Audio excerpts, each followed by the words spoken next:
Fiscal Court Clerk has and do we have a form? Yes, we do. All right. We'll call this meeting to order, and we will ask Magistrate Sleeper if you will invoke God's blessing, please. All right. Thank you. Let's pray. Father in heaven, who is worthy of all glory, honor, and praise, we ask, Lord, that you'll lead us in determining the best appropriations for the development and the implementation of the policies and the procedures, the ordinances, and the services for the citizens we represent. Grant us indomitable wisdom, compassion, and energy in serving our shared community. Lord, we ask that you prosper our county in the things that matter most. We thank you for the healing of Magistrate Barry Harmon, and we pray for your continued healing touch to be upon him through a complete recovery. And Lord, we thank you and ask you for your protection for our first responders and our service women and men and our veterans. We pray for the families of those killed in the Covenant Christian School shooting in Nashville, Tennessee yesterday. May your comfort and grace envelop them. And we are reminded of the evil dangers of this world and the vulnerability of our innocent children, along with the teachers and staff and administrators. And we seek your protection of them and our SROs who protect and serve in our schools. Lord, for your glory and the good of the people of our county, in the precious and powerful name of Jesus Christ, we pray. Amen. Amen. Amen. Thank you, Magistrate Sleeper. If you all will stand, we will say the Pledge of Allegiance. I pledge allegiance to the flag of the United States of America and to the republic for which it stands, one nation, under God, indivisible, with liberty and justice for all. Thank you. You may be seated. Okay, we have 2 sets of minutes that we would like to approve this morning. The first one is for the March 14th regular meeting, and the second one is a special meeting on March 21st. I move that we approve both sets of minutes as presented. Okay. Motion by Magistrate Gay to approve the minutes, second by Magistrate Sleeper. Any discussion? Judge, yes. Excuse me. Okay, go ahead. Yeah, a couple of things. Barry, you're listening. We need your permission, but when magistrates are gone twice without an excuse, the pay can be cut. And if it's a third time, there's a sanction, and I think it's in our administrative regs. So with your permission, we'd like to, anytime any of us are out, give a cause. In your case, if we could just have the minutes reflect an illness. You with us, Barry? Yes. No, okay. Secondly, in the greenhouse at the bottom of the page, about 5 or 6 lines down, we as a court asked they give us some previous records, and I think that we need to remind them that we'll need them as we're going forward with the budget situation. And there was another line about the $15,000 down there.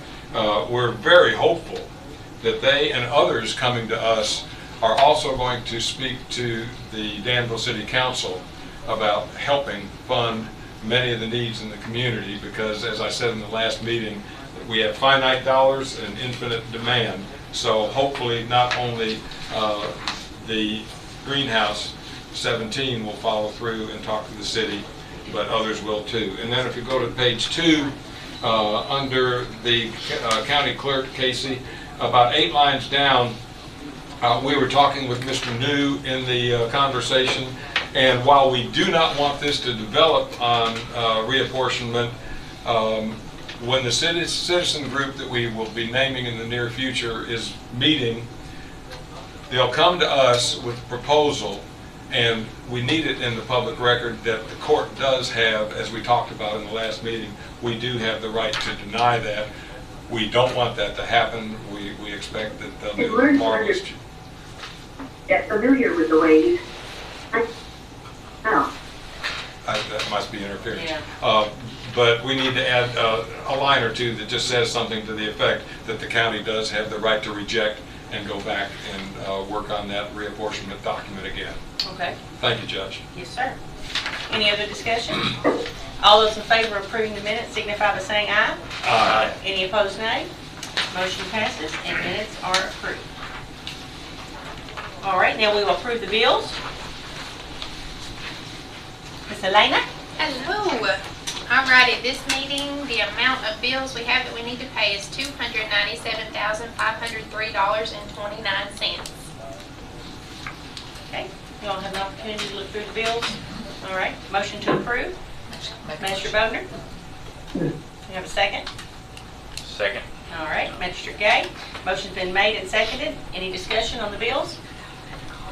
All those in favor of the motion signify by saying aye. Aye. Any opposed, nay? Motion carries. Thank you. Bye, Barry. Bye, Patsy. We do have Magistrate Harmon on the phone with us today. He couldn't be here in person due to illness, but he is on the phone with us today. So if you hear background. All right, approved budget transfers. Okay.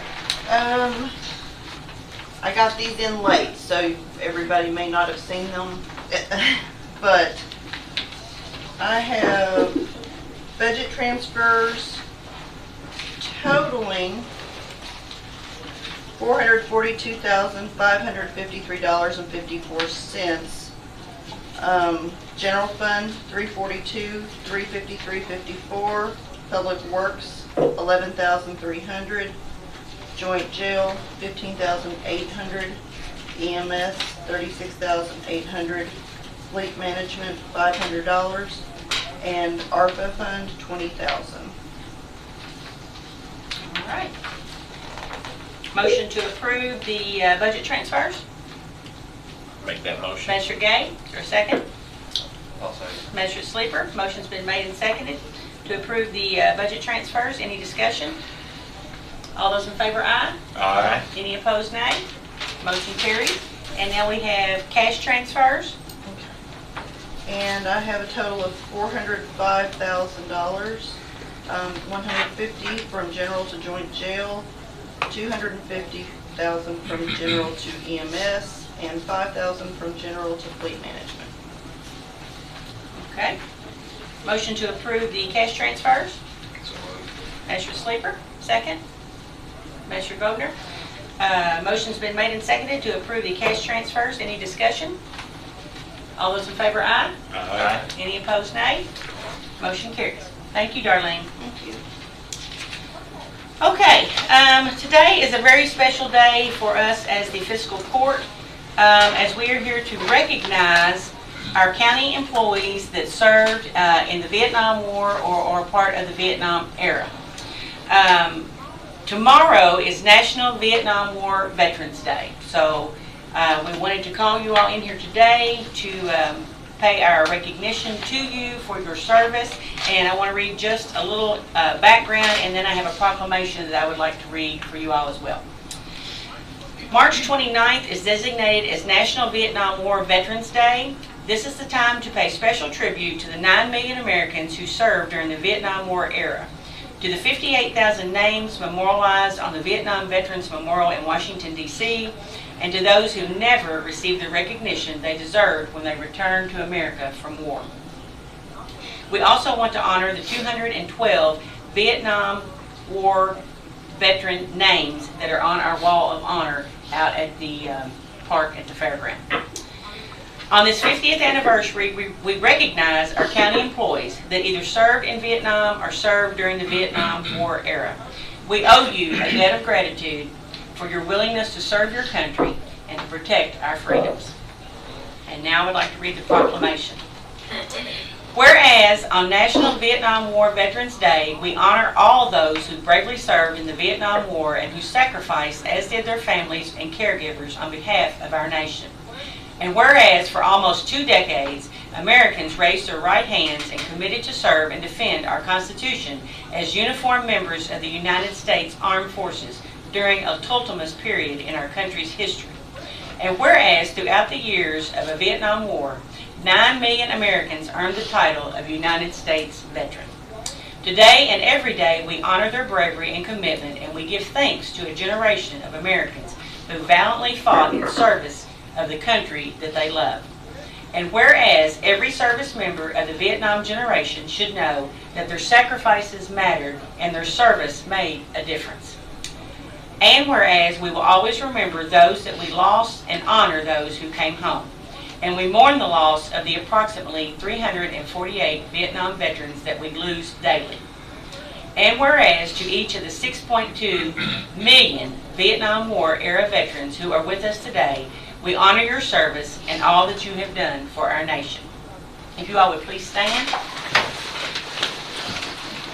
Now therefore, I, Judge Executive Trilly L. Bottom, and the Boyle County Fiscal Court hereby proclaim March the 29th, 2023 as National Vietnam War Veterans Day, and do hereby affirm our profound gratitude to each of our Vietnam veterans and their families and caretakers, while expressing deep compassion for the families of the fallen and those who remain missing and unaccounted for, and all those who served yet no longer walk among us. In witness thereof, I have hereunto set my hand this 28th day of March in the year of our Lord 2023. We want to honor you for the sacrifices that you made for your country and for your families. So we each have a certificate. We have a certificate of appreciation and gratitude. Thank you, ma'am.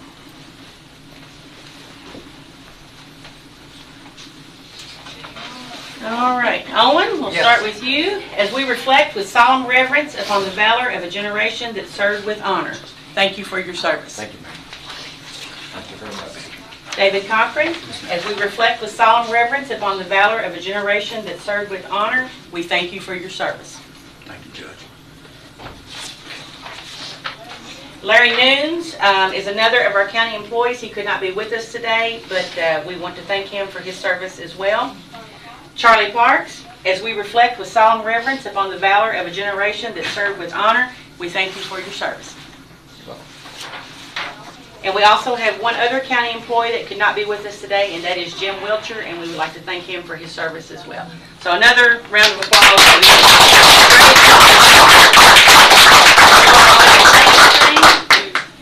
Thank you. Okay.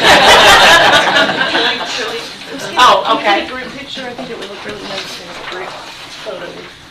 We gave him some kudos. There we go. Let me hold. Yeah. Oh, that's great. All right, 1, 2, 3. Thank you. All right. Thank you, guys. Y'all have a great day. Okay. Thank you. Appreciate it. God bless you, guys. Thank you so much.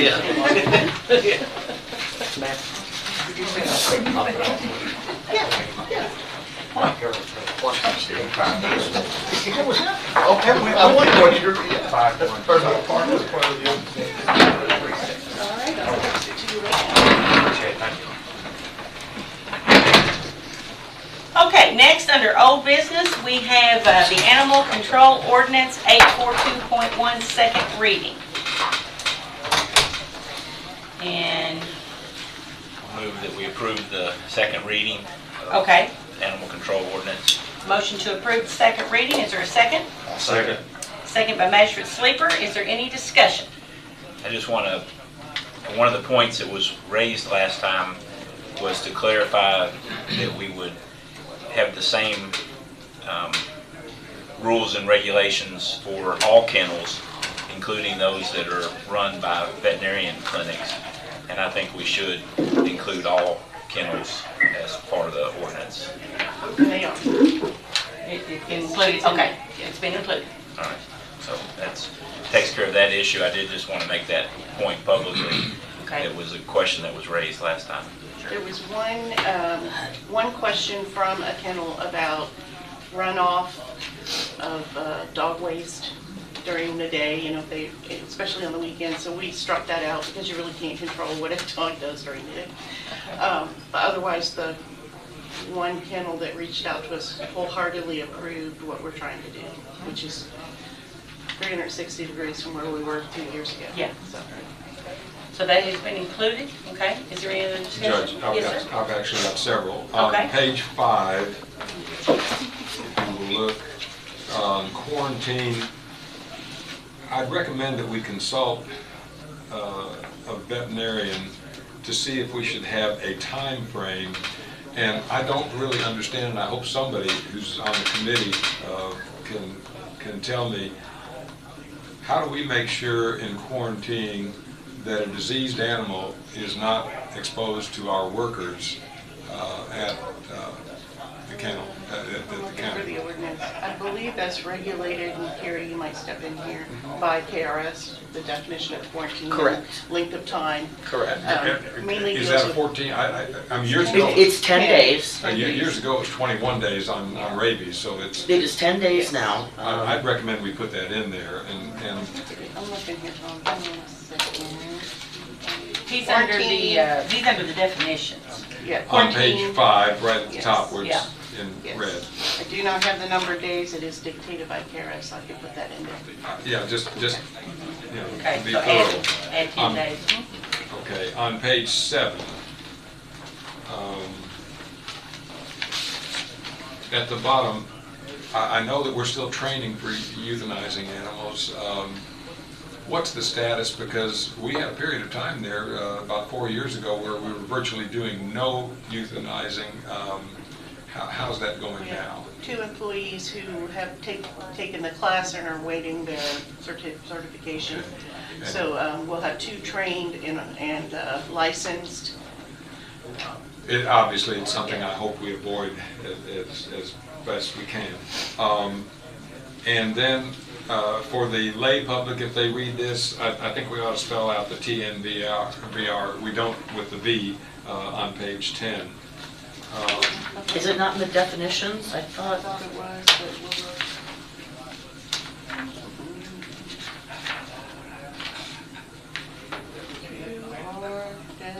No, it is not.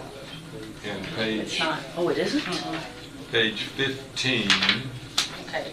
Wait I'm just so a glad minute. we've got these computers. TNVR you want to spell out. Yeah, because the public wouldn't understand what that is. Okay. Somewhere in here.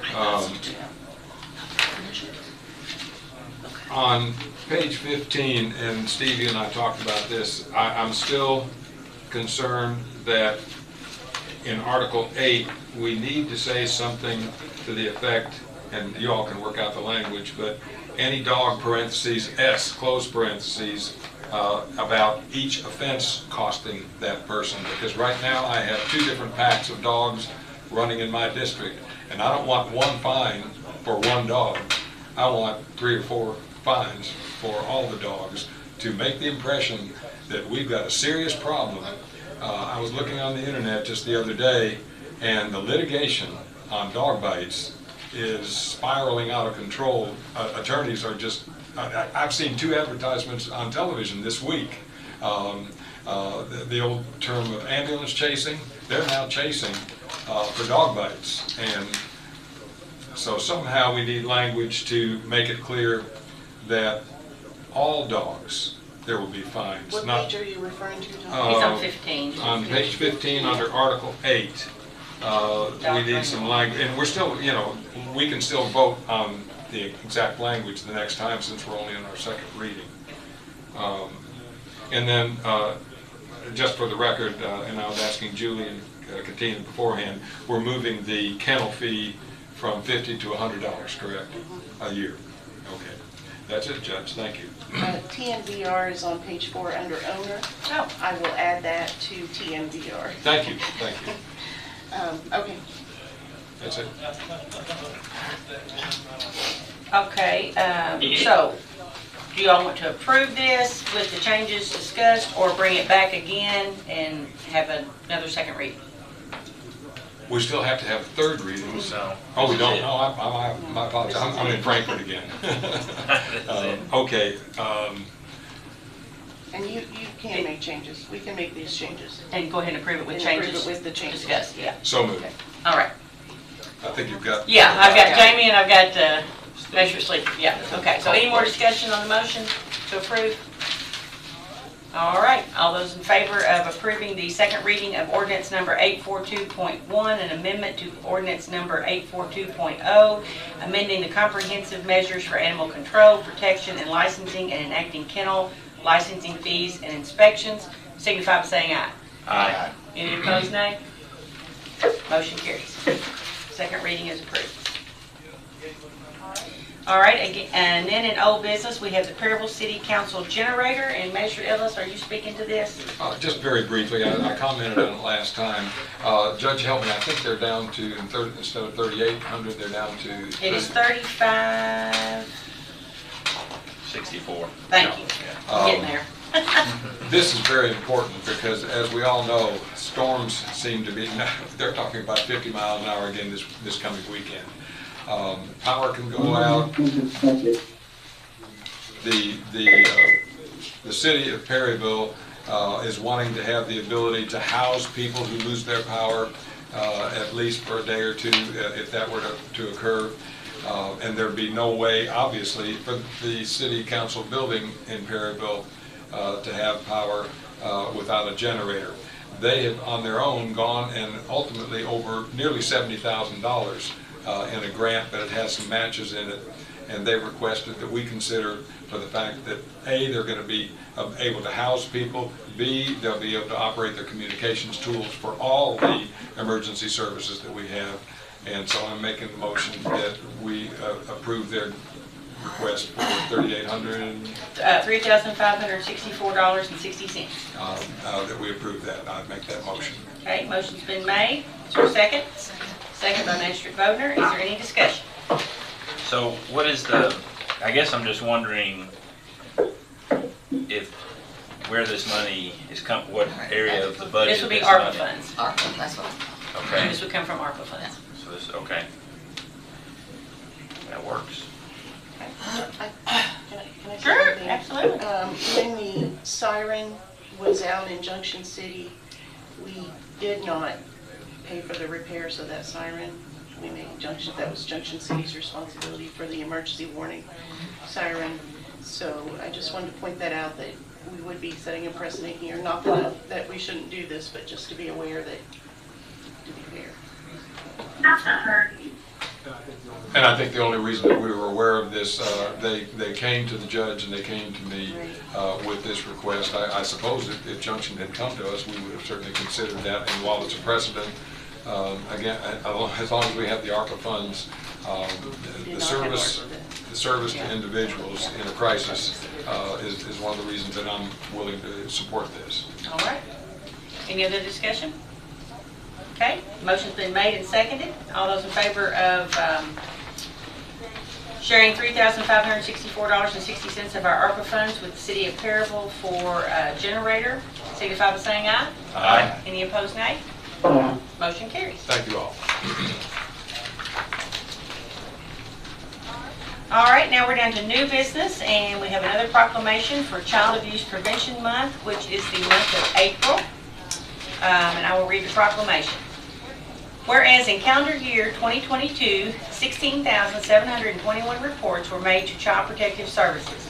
And whereas child abuse and neglect is a serious problem affecting every segment of our community, and finding solutions requires input and action from everyone. And whereas our children are our most valuable resources and will shape the future of Boyle County.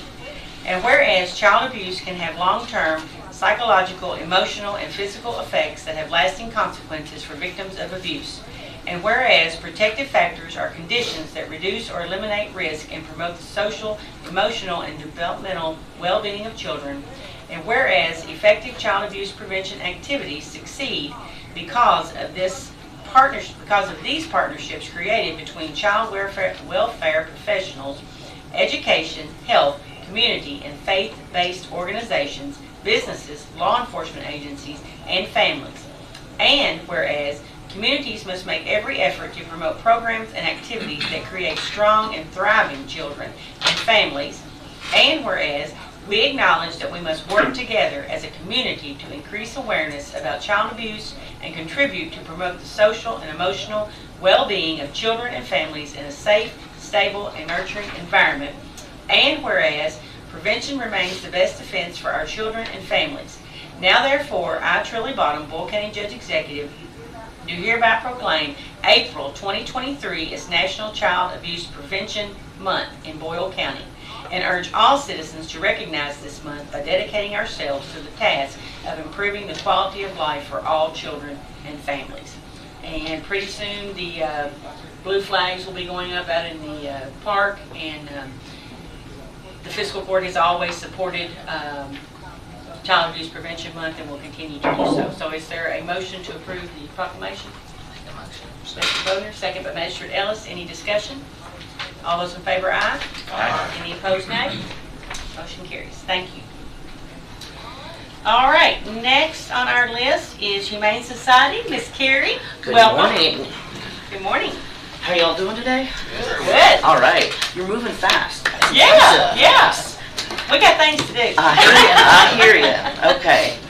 Y'all, we have talked before about the Humane Society recently providing free cat food to community cat caretakers. And I want to give you a wrap up. In the last 2 months, we distributed almost 23,000 pounds of cat food to obviously Danville, Junction, Parksville, Perryville. So we tried to hit pretty much every community in town. That's awesome. So yay, right? And of course we couldn't have done it without the Humane Society of the United States and Chewy.com, who coordinated the whole donation for us. So I thought you might be interested. That's a pretty good result from our activities. Sounds like we should have a lot of fat cats out there. I hope so, right? Number 2, we have got the caravan from the Kentucky Humane Society coming to Danville this Friday. We'll be parked at the showroom, and it's essentially a mobile, low-cost vaccination clinic. So there were 52 appointments to start with, and they were all gone within 10 days. So obviously there's a need for low-cost services, which is something that we'll look into ourselves. You know, there's the 2 rabies clinics through the health department. We've done microchipping clinics before, but clearly we need to put a little more effort into the low-cost veterinary services. Brand new, we are open for adoptions the first Saturday of every month. During COVID, we really changed our hours, and we finally realized that we would like to get back to weekends. Hopefully, it will provide more folks with the opportunity and help us move our dogs and cats more quickly as well. Coming up, we have the Doggy Dash on May 6th, which is, yes, it's the Derby Day. However, if you know anything about 5K and 3K runners, we do it early in the morning. So it kicks off at 7:38. We should be done by 10. It's a great fundraiser, as in fun. Actually, a center student, one of our Bonner students several years ago, developed this program. She did a great job, so we continued it. So if you want to run, you can, or walk, you can sign up. That would be me. Well, you know, and of course dogs, you know, friendly dogs on a non-retractable leash. We want regular leashes because those retractable ones can be dangerous. But sign up. You can go on our Facebook page or on our website at dbchs.org. Something that's very important is kitten season is beginning. We're already hearing about kittens, and we need fosters. One thing about very young kittens is they do not do well in a shelter environment. They have got weak immune systems, and they just can't handle exposure to other animals. So it is very important, especially with neonatal, that we have folks that can take the animal into their home, give them the right care that they need, socialize them, and all that good stuff. So if you want to foster, that'd be great too. You know what? Let's have you foster instead of run at the Doggy Dash. How's that? How's that? I think the last thing is I'm really excited to be working with Julie on finalizing the county agreement with the Humane Society. I look forward to getting that set so we can go in the right direction together. Sound good? Sounds great. All Sounds right. great. Lots going on. Thank you for updating. Yeah. Questions. Years ago, on healthcare that I was involved in on the administrative side, it took an act of Frankfurt to allow not only nurses but physician assistants and others to administer things like shots. Do we have in the Humane Society spectrum of what's allowable under KRS, can anyone be certified to take the cost and stress off of going to veterinary clinics for the vaccinations we do? Well, we always use a vet. But I'm wondering, is there something in the statutes that would allow others to be essentially a physician's assistant Oh, I and see what you're saying. do it on site? I don't believe so, but don't quote me on that. That's something we might want to look into because there's expense that could be defrayed in a different way there. Okay. I'll check it out. Oh, good. So a dog's not required dash, you can come and run and walk without dogs. You are more than welcome. But they'll loan you one. Well, I've got one, but his wouldn't do well out there. probably. Well, I understand. I understand. It's small dogs. Anything else I can provide before I hit the road? Thank you. All right. Thanks for Thank what you you very do. much. Have a great day, y'all. We appreciate it. You have a good day. Thank you. All right, next we have Kentucky Transportation Cabinet, District 7, Casey, and you can introduce who you have with you if you like. All right. Well, thank you, Judge, and good morning, members of the Fiscal Court. I'm Casey Smith, and I'm with the Kentucky Transportation Cabinet District 7 office in planning out in Lexington. And I'm here with Lynn, who's over at our Danville section that covers the Boyle, Mercer, and Anderson County areas. But I think a lot of your work is focused in Boyle, right? Would you say so? But she does take care of a large area within our transportation network. I am here to talk about the rural secondary program. This is for the state rural secondary routes within Boyle County.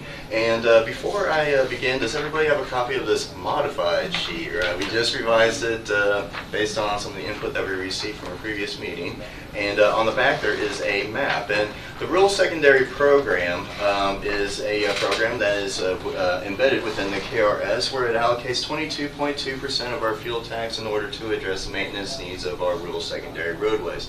Of course, we do have a maintenance pot of money, which is our FDO5 funds, but it's highly driven by vehicle travel along the roadway as well as the pavement condition. So what we have found is that, you know, these smaller roadways are having to compete with the US 127s and the more major routes, and so therefore they never really got all that much attention. Hence, we allocate 22.2% of the fuel tax toward our lesser traveled roadways.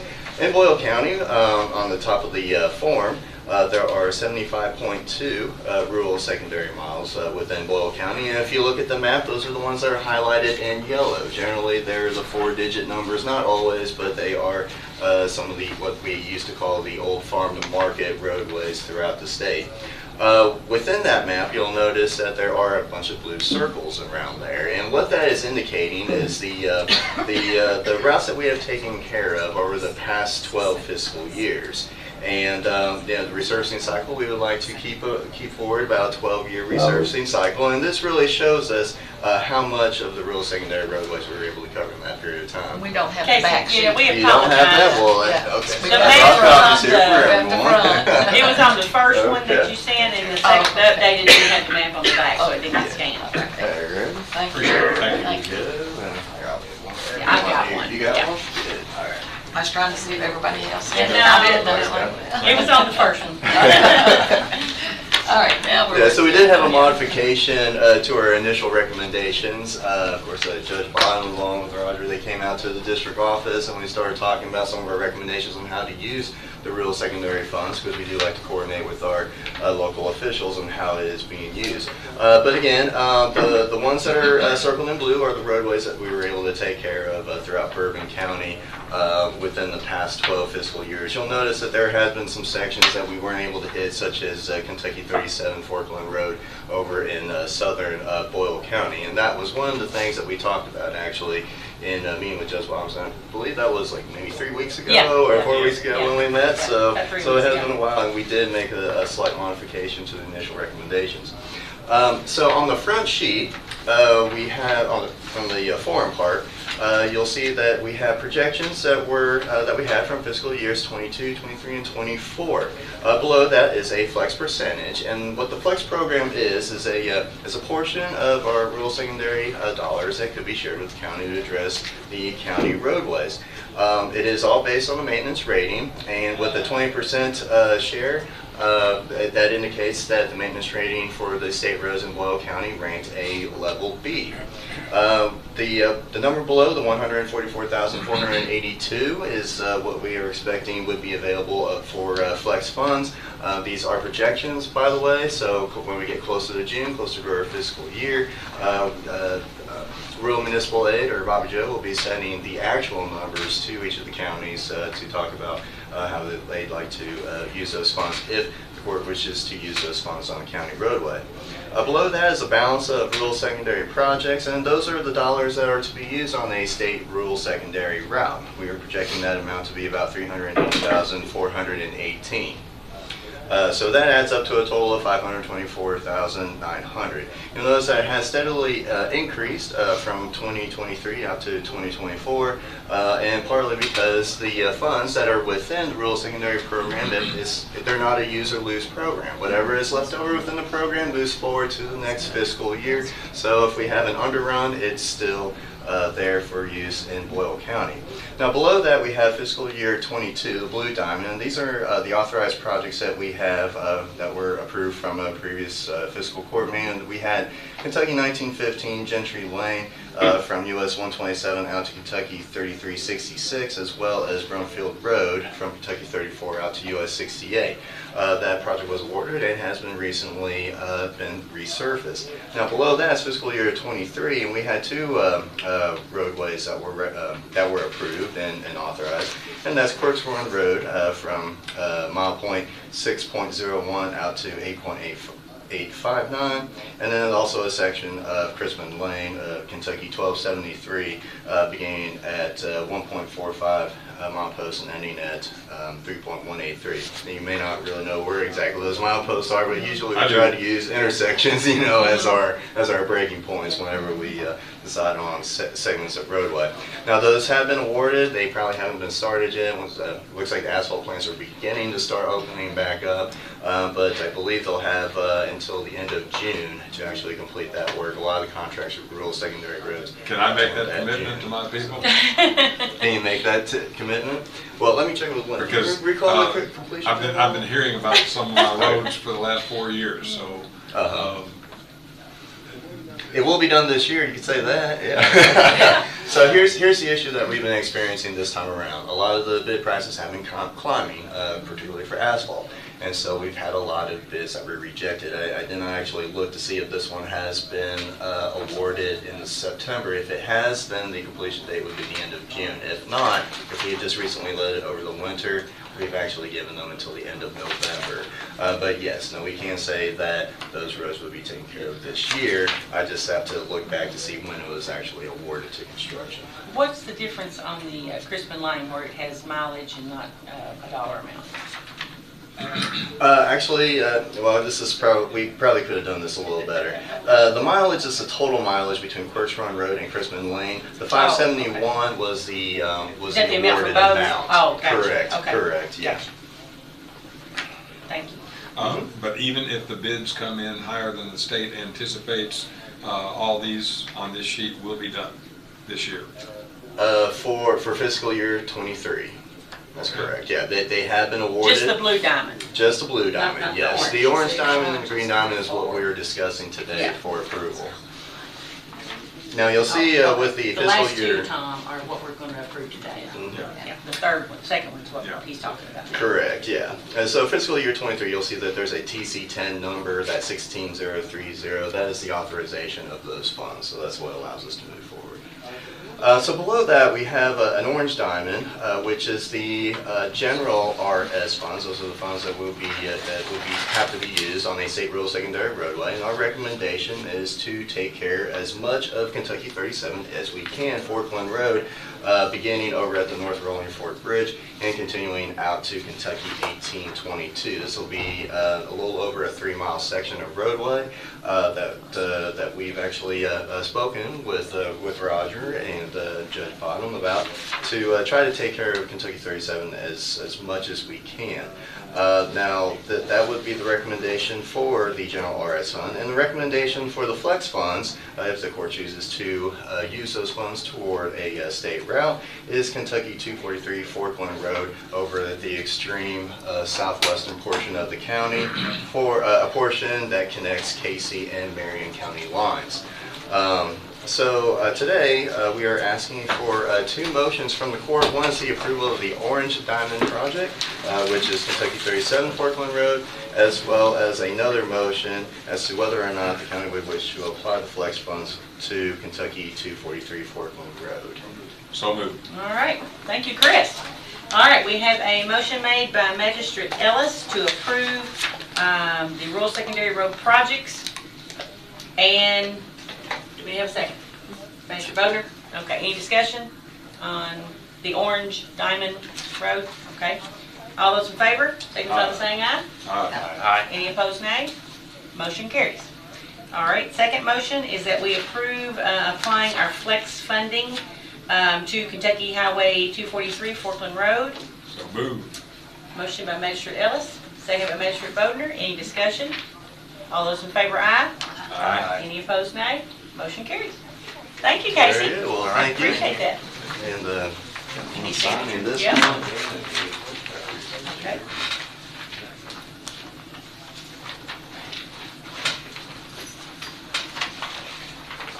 And also the airport permit. Yes, okay. All right. All right, well, thank you very much. Thank you so much. Judge, and Thank you very much. Thank you, Leanne, for being here. Judge, are the discussions on 52, with the absence of Magistrate Cullen, are the discussions on Route 52 still underway? Yes. Oh, was that a question for me, or? Well, probably more for sorry. you, sorry. Okay, yeah. Highway 52, It's so dangerous, and I know it's a big project, but Magistrate Cullen is not with us today, and I wanted to make sure to have something for the record on that. Yes. we are in discussions about it. We are, and so we do have the two projects. We have the Highway Safety Improvement Project, which is, we should be beginning on that this year. Of course, we also talked about the S-curves over there between Goggin Lane and Hubble Road, I believe, Kentucky 590. That's going to be more of a capital improvement, more substantial improvement along that section of roadway. And right now, we are in the design phase on that one for those improvements. So as the construction work begins for the Highway Safety Improvement portion, we'll be designing for the more substantial project. And we're probably at the looking same at time. FY '24. For the over, between Goggin and Hubble? Or- That's what I'm Yeah, wondering. that one. In other words, it's not going to happen this fiscal year. No, it wouldn't be in this fiscal year. In fact, there'll be some right-of-way and utility work that's going to be a part of that project. And plus, it would also we also have to focus on getting into the next highway plan. We are working on the next highway plan for 2024, and so we are seeking to make sure that we get, the funds within the next biennial. Even though it's not my district, it's probably the highest priority in terms of Yes, payment. that's what we understand, yes. We've made that clear. Yeah, she did. You made that very clear to us, yeah. Yes. Thank you. Okay, very good. Well, thank you. Anything else? Thanks, Lee. I think that's it. All right. Y'all good? Well, thank you All very right. much. Thanks so Appreciate much. Safe travel. All right, next is Kentucky Deferred Comp Agreement, and I believe Shannon, well, there you are.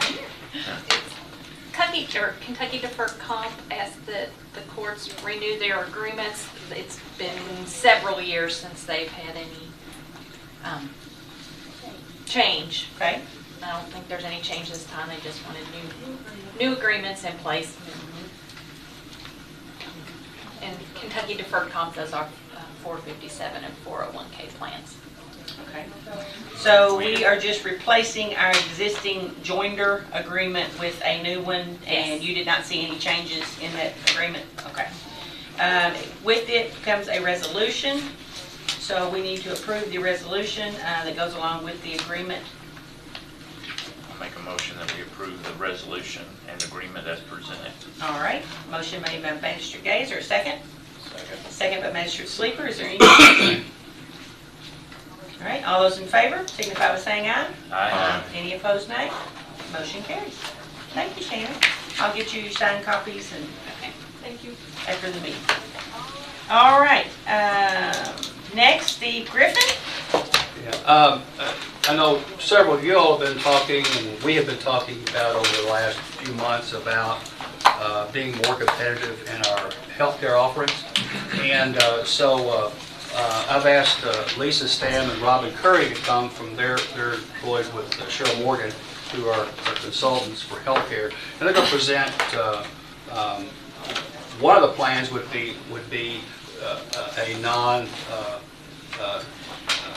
premium, no premium for the employees. So, and we'll look at that. And obviously, along with that, we would offer, if we could tend to offer something like this, we'd offer something that where there is a premium with maybe less or greater benefits. So, anyway, Okay. Lisa, Welcome. Robin. Thank you, Steve. Good morning, Judge Bottom, members of the court. I'm Lisa Stam. I'm staff attorney with Sherrill Morgan. We're the consultants for the county's health plan. Robin Curry is with me this morning. He's a key account manager with Sherrill Morgan. He's passing out some information.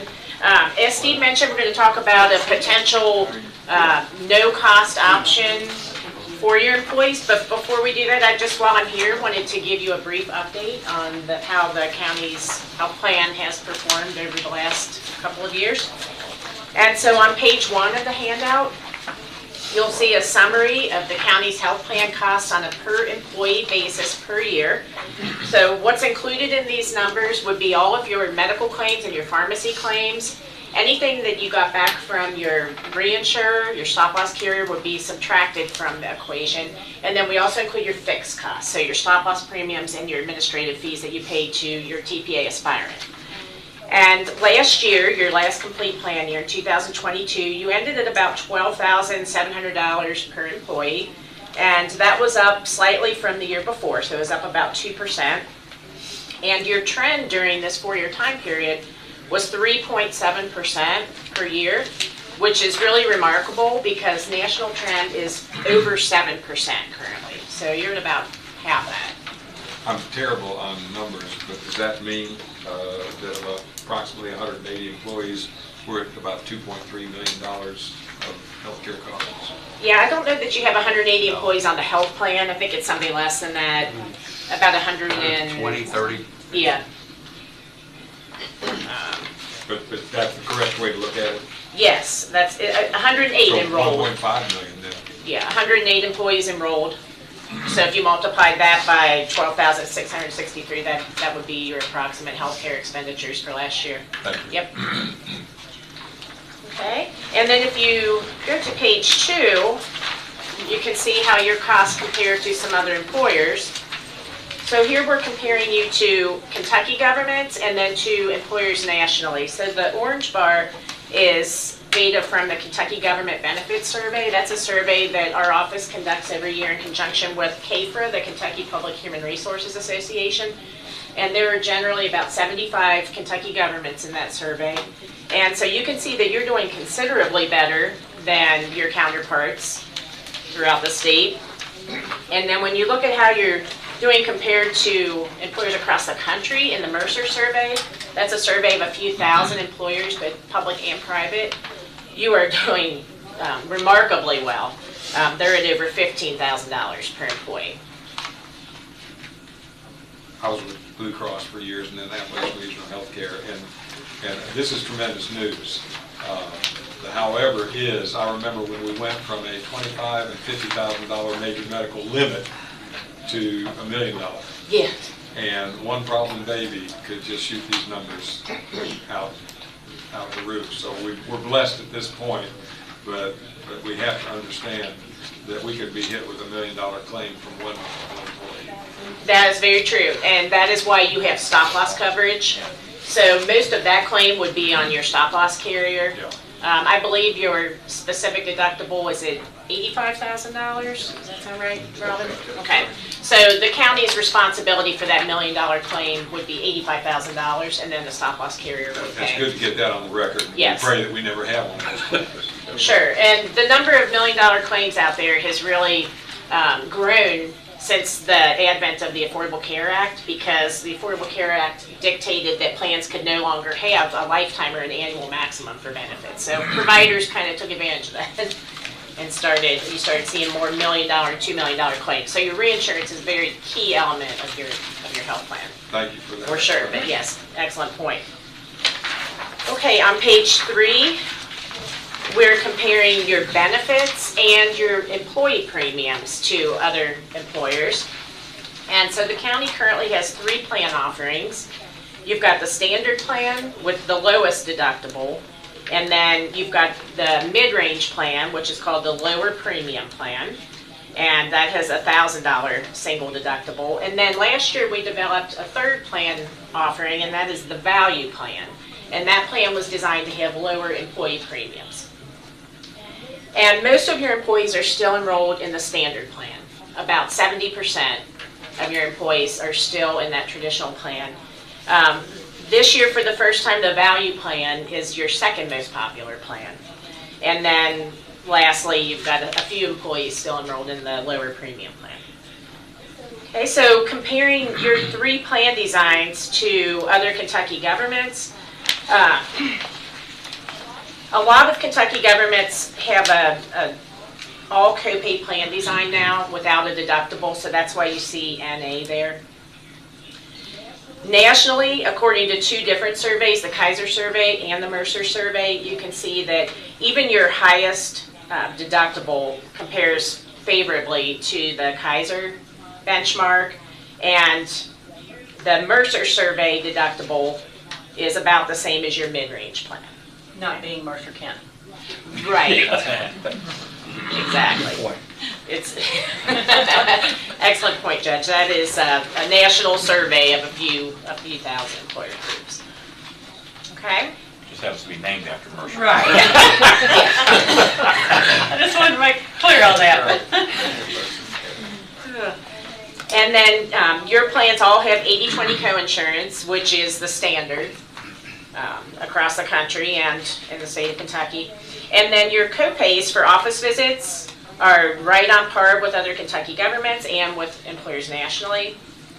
And then your specialist visits are a little bit lower than the benchmarks. And your emergency room co-pays, except for your value plan, are far lower than the benchmark, and your value plan is right at the benchmark for Kentucky. Your pharmacy co-pays compare very well with both employers in the state and throughout the country. And then your out-of-pocket maximums look really good. For your standard and your lower premium plan, they're far lower than the benchmark. And then even your value plan is pretty comparable to what you see. So your plan designs are really good compared to what we see amongst other employers. And then down at the bottom, we've summarized your employees' contributions. So one thing to keep in mind is that your employees have the opportunity to shave off $100 from their premium if they do several things. One of those is participate in the health fair. The second thing is if they get an annual physical every year. And the third thing is if they're a non-tobacco user. So your single employees have the opportunity to have a free plan regardless of which plan they're enrolled in. It's always been the non-single or the dependent coverage that has been higher here at Boyle County than elsewhere. Okay, so that's why we developed the value plan. And with the value plan currently, if your employees do everything they're asked to do from a wellness standpoint, then employee plus one coverage would cost $100 a month, and family coverage would cost $200 a month. Okay, so you can see what the premiums are for other Kentucky governments and then nationally. And your value plan is going to compare very favorably to other employers once you take into account the wellness. And your lower premium plan does also, but your standard plan would still be higher. Looks like we're the only one providing employee plus one. Yeah. Across the board. Most employers have a 4-tier employee premium structure, so most of them have single, employee, spouse, employee, child, and family. 3 tiers, a little less common, but you do see it. Okay. Yeah. So any questions on that comparison? Okay, and then on the last page, what you'll see is the same plan designs that you have today. And the only thing that's different is that the employee premiums for the value plan would be 0 after taking into account all of the wellness requirements, okay? Now, the potential additional cost of offering that plan design at no cost to your employees would be about $126,000 a year. That's if all of them take it? That's if everybody takes it. And that's probably not going to happen. We've had the value plan since I think about the middle of last year, right, Steve? And you currently have 20 employees enrolled in that plan out of 180. So, I mean, you may have a few more gravitate in that direction, but what we see time and time again is that as long as there's a low deductible plan available, employees will stay on that plan until you quit offering it. People are just naturally risk averse, and they're always afraid of the higher deductibles. So I don't think you're going to see a mass exodus from your traditional plans onto the value plan. And what we don't know is how many dependents might move over to ours where they're on somebody else's plan today. Right, exactly. So that's why, you know, we're trying to kind of model the worst case scenario for you And here. that raises a real question. Our employees with their coverage here and a spouse with coverage somewhere else, how do we determine who's primary? Because it's a cost to our taxpayers, and this is something we juggled with 50 years ago when I first entered the administrative side. Well, if the spouse has coverage through their own employer and they're enrolled in that coverage, then that employer's plan would be primary for the spouse. But unless you require them to enroll in that coverage, you know, chances are they may not. See, this is the deficiency that we've had for the 4 years I've been on the court, and I think that we could implement that requirement. Isn't that pretty standard? Well, in the industry it is. I don't know if it's where it is with government. In Kentucky, probably about a third of Kentucky governments have a spousal carve-out in place. It's becoming more popular, but it's still not the majority, but it is much more common in the private sector for sure. I mean, that private sector employer, to me, has a responsibility and accountability as opposed to hitchhiking on the tax dollar that we're encumbered with and accountable for. And I really think we need to look into that. And I don't know that that would have to change on the anniversary date or... Probably should, yeah. I don't know.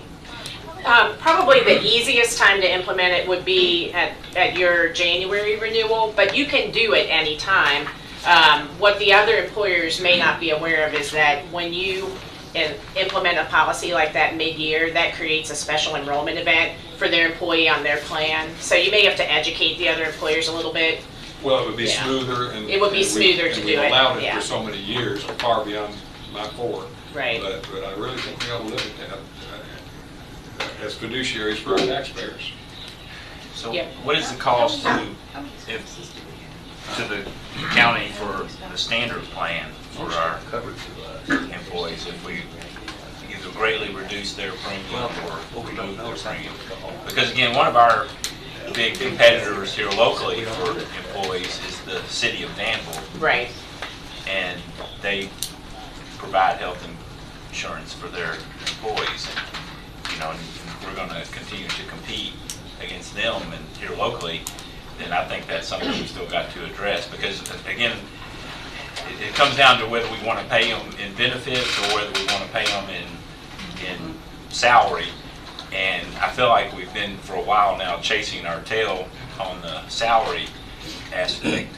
And so I'm really hopeful that we can look at this part of it and see if we can stop some of our bleeding and be in a better position to attract and retain people with our benefits. And Magistrate Jay's point is well taken because that dollar bill, anything that the private sector is enjoying our largesse on behalf of them would be recouped for us to do more with our either benefits or our salaries to our people. So that illustrates exactly where we can be, and I don't know whether it would be $5,000 or $50,000 a year if we were to go out and change our policy on that spouse at another employer, but that would help us to do the right thing for our employees and the right thing for our taxpayers.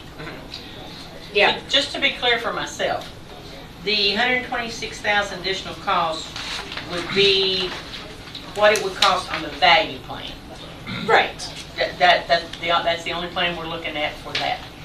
Right. That would be the additional cost for offering that plan with no premium. Okay. With little migration anticipated, so that would be the absolute max. That anticipates all employees moving on Right, to that. and it's just not going to happen. Right, and picking up, what we did also when we anticipated what the additional cost would be is we determined what a normal distribution of dependent coverage would be because you have more singles enrolled on your plan than a normal Kentucky government does because your dependent premiums have been so high.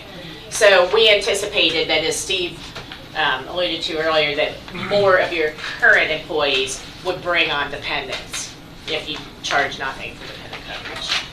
So that's all baked into that projection there. And then to do it on the standard plan would just cut, the cost would be something more than that. We could do that calculation. Where the additional cost comes from is not only picking up more dependents, but also foregoing that premium that you see there, the $994 a month for family, and the $628 for employee plus one. Okay.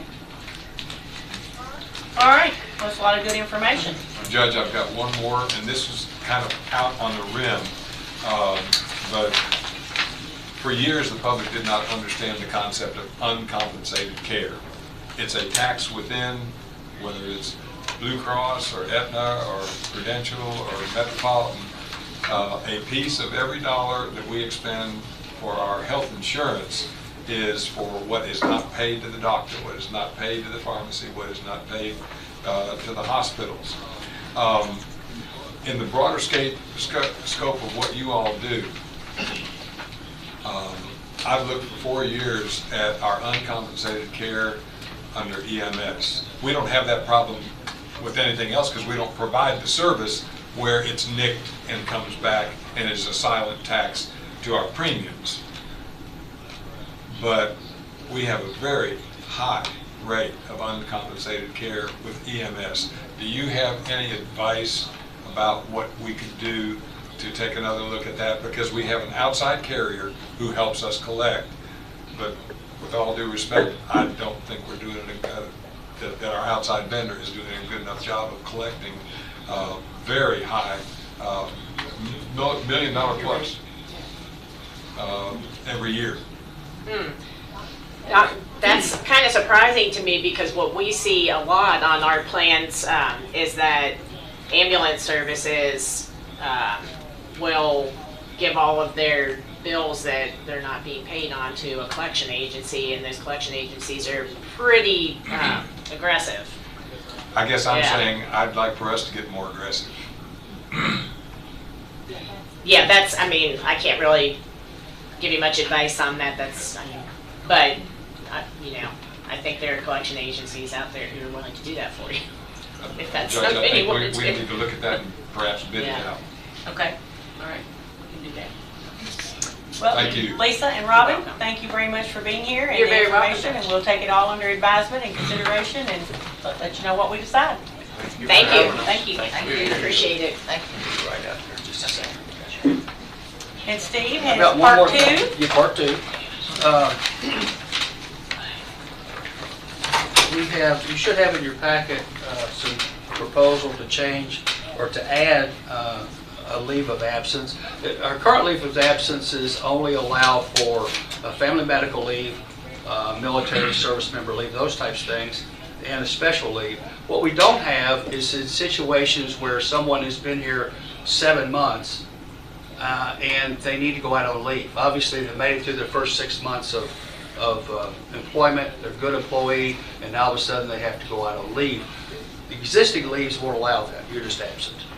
And we probably fit it in somewhere or ignored our policies, and we can do that continually. But I would recommend that we adopt a new policy, the medical leave policy, that says, okay, if someone's been here 6 months and they need to be out on some kind of leave of absence for a medical condition, then we have a leave that they can apply for. So in your documents, the red, anything red is what we've added. The rest of the black is what's already been involved and what's already been approved as policies. So we've added the medical leave, and we've added, in addition to the special leave, we've called it a personal leave as well. And I'm not sure how we use that, but it should be rare that we have a situation where someone needs that. But again, it's another avenue we can keep to retain people if we need to retain them. So that's my only recommendations. And the medical leave will continue if they do FMLA, then, and it expires, then this will pick up. Yes, then they will go on a regular medical leave. And I've also added in a provision in there that once you're off for 12 consecutive months, that we can separate you. Okay. It's not a requirement, but it allows for some separation if we need to. Okay. Where, do you know where that's at? That should be the last one, administrative separation on the very last page. Okay.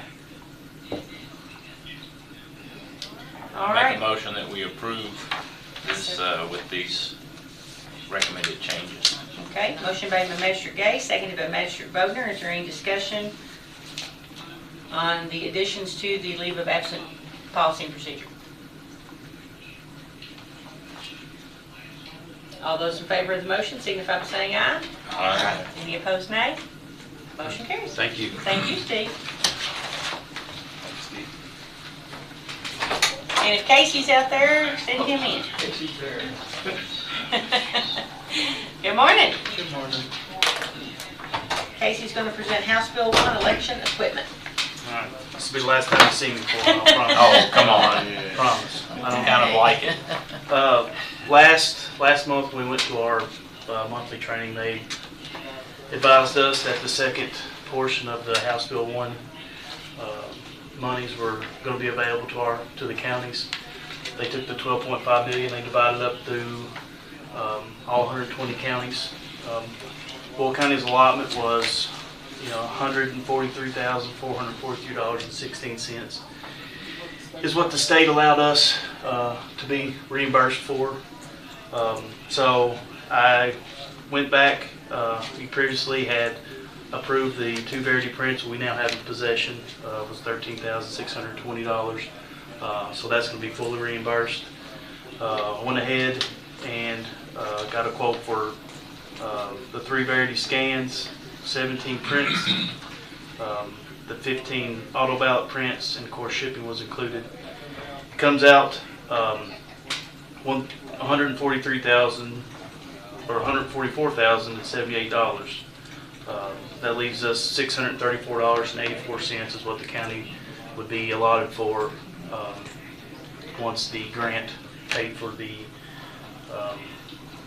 what I'm asking for. So just like the e-poll books, which we now have in our possession, they're awesome, and there's one in my office if you all want to come in and take a look at it before you all leave today to show you what. I looked at it yesterday. It's really neat. Yeah, need to stop in there and look at it. We should be, we've done all the right paperwork. They're already starting to pay counties back for that, so that $85,000 should be paid back, which I don't even know. I think now we've officially paid for them since we have them in possession, but that will be paid back. You seen anything yet, Darlene? It did come through on Saturday. Awesome. Yeah, All so right, so we've already got our money back. Already got your money back.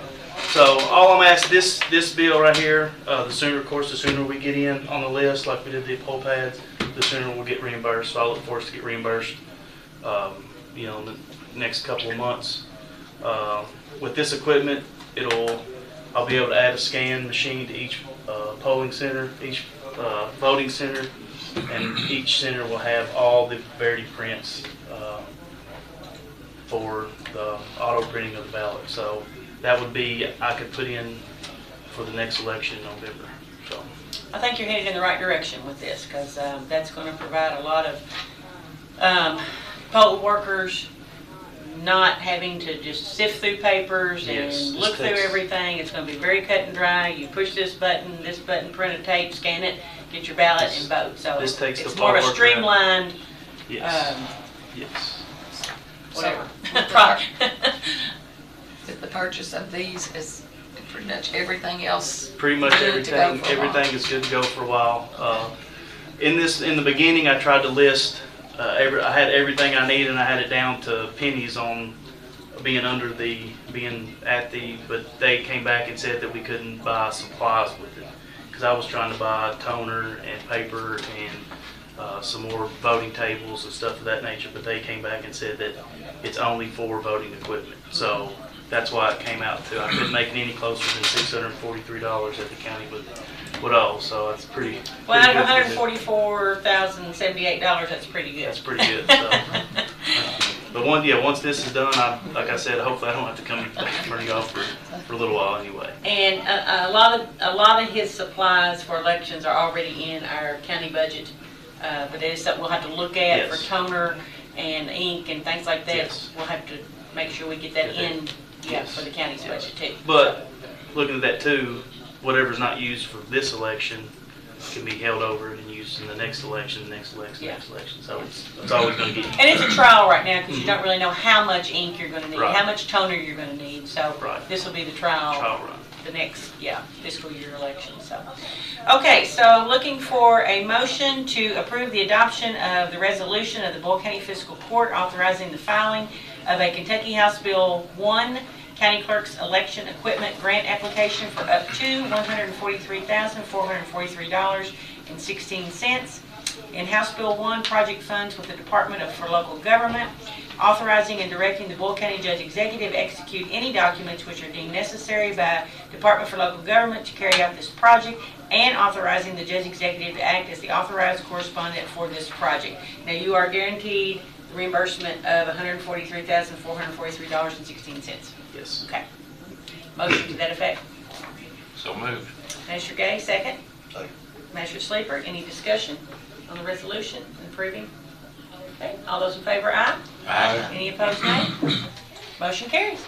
So are you ready for May primary I coming am. fast? I am. You And we're, you took the words out of my mouth. we are. We're actually ahead of the game. We have our poll workers list made. We're mailing out all the poll workers, what their positions, what, where they're going to be. So we're ahead of that.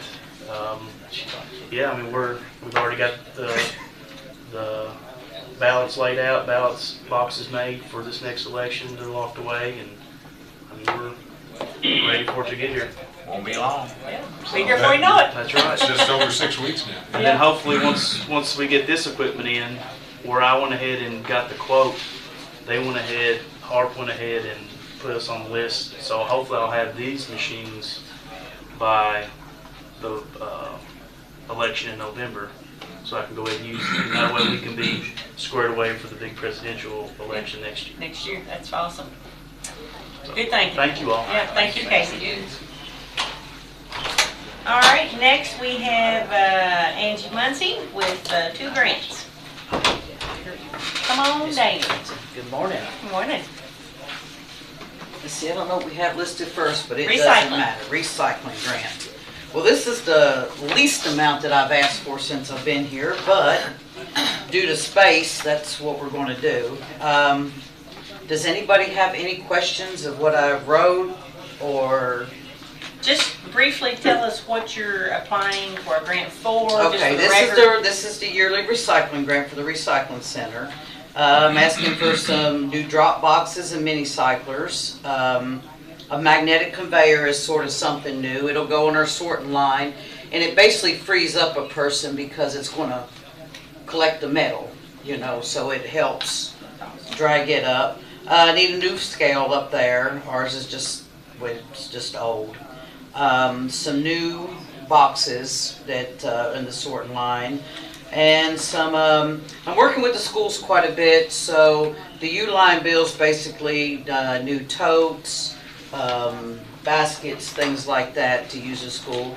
And the big thing is the routeware, the Recollect. That's our money that I use on our app.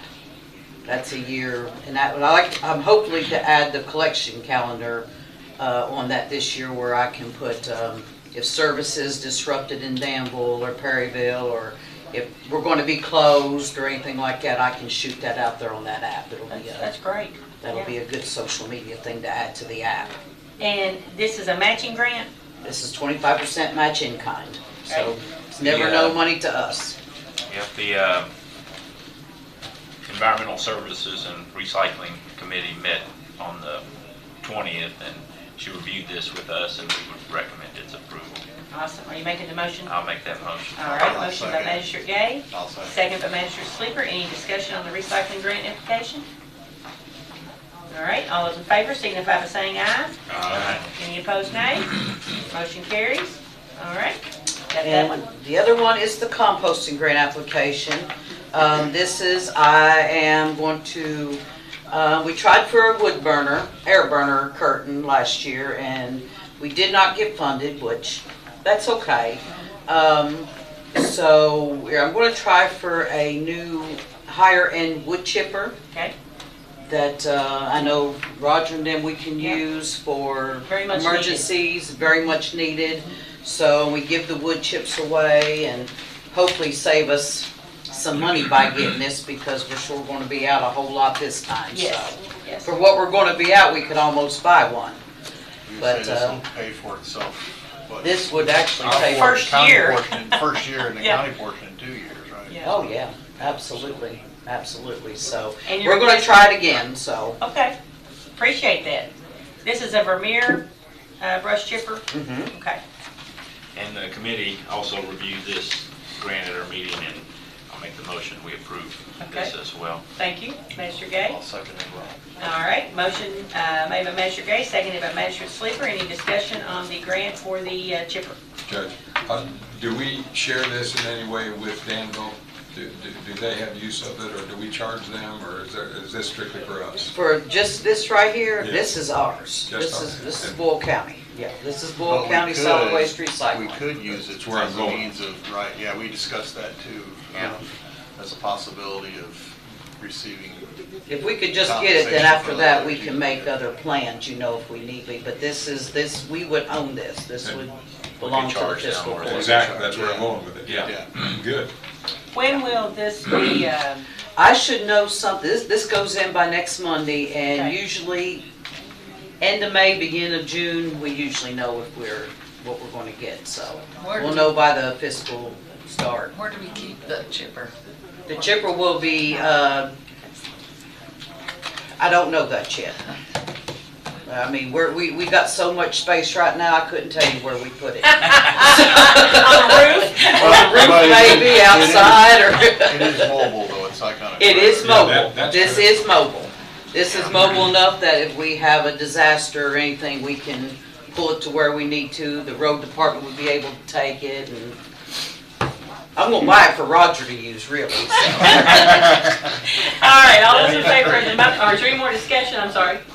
All those in favor of the motion signify by saying aye. Aye. Any opposed, nay? Motion carries. If you have your med back out and about, might want to check. It's been out in Nasco Road. the which road? Nasco Road. Okay. Yeah, we got 300 done yesterday for the most part with, between Stewart's Lane and the center, we collected 30 bags. Okay, turn on Nasco off of, Just so everybody knows, Angie is the president of the solid waste 37. coordinator, whatever. Of Kentucky. Of Yeah. Kentucky, Yes. for life. I think it's a lifetime. Yeah, it's been 8 years now, and I've tried to So, pass it down, and they That's won't let me. So hopefully that always gives us a good inside Yes. track on grant funding. thank you, Jamie, for bringing that up, because, yeah, it's pretty awesome that we have had as many employees and elected officials in our county that have been presidents of their association, so. Well, you know, you allow us to be that also, so, you Yeah, know, it's it a does thank help. you It that does you help. support us to And do that. networking, and if she ever gets a chance to have them back here in town for their meeting, or whatever, I would recommend attending. It's Oh, absolutely. Oh, they had a good time time. Yeah. We Of can course, I plan like to that. have a good time. Okay, Treasurer Lana, you're up for jail budget. Joint jail budget. Yes. Well, and actually, I have included on the end, the Fund 76 budget. Joint Jail Committee meeting was held on March 20th and approved a budget of $5,882,187. I have attached a copy with all expenditures, receipts that are expected, and here he is. Yeah. He wants to go over this. Yeah, the man of the hour. Sorry, I didn't know you were out there, Brian. There's usually not any seats.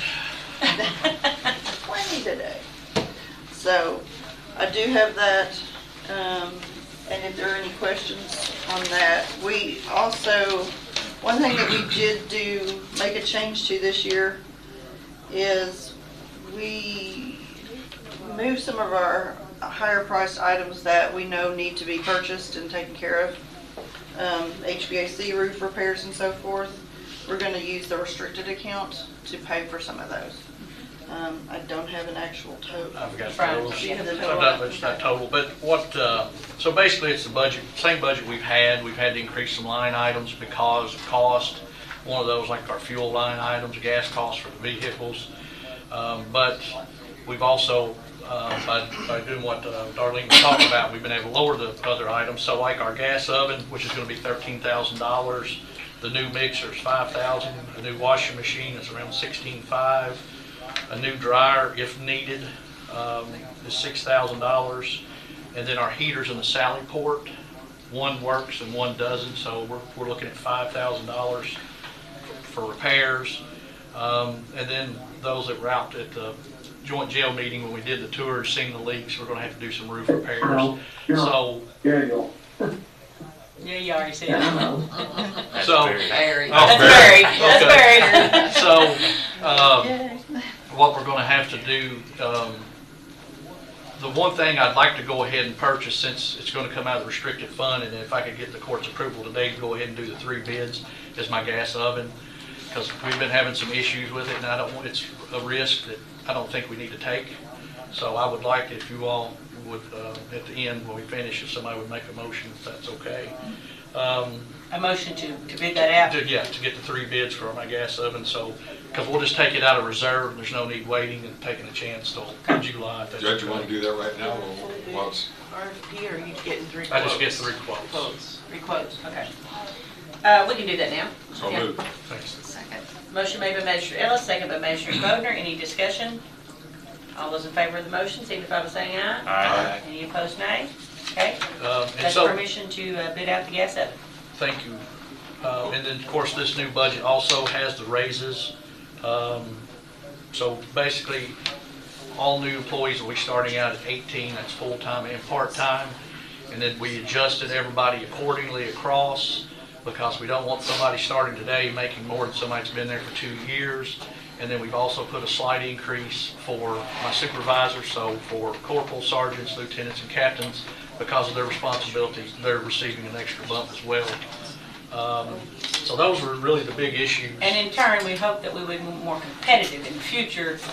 in Well, I think it's gaining already paying off. New employees. Because the word's out, and we are getting better applicants. Now, whether they stay or not, still to be determined, but we are getting better applicants. I know Chad went Friday to the job fair, and then our Indeed, we're still getting some off of our Indeed, where we put that in the budget last year. So I think we're moving in the right direction.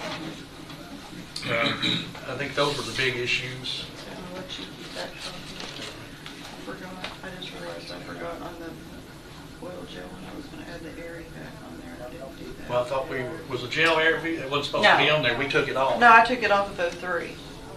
I was gonna put it on 76. Oh, Of the on the Boyle jail budget, just the jail budget. Okay. So I was gonna move that over there, so this will be minus.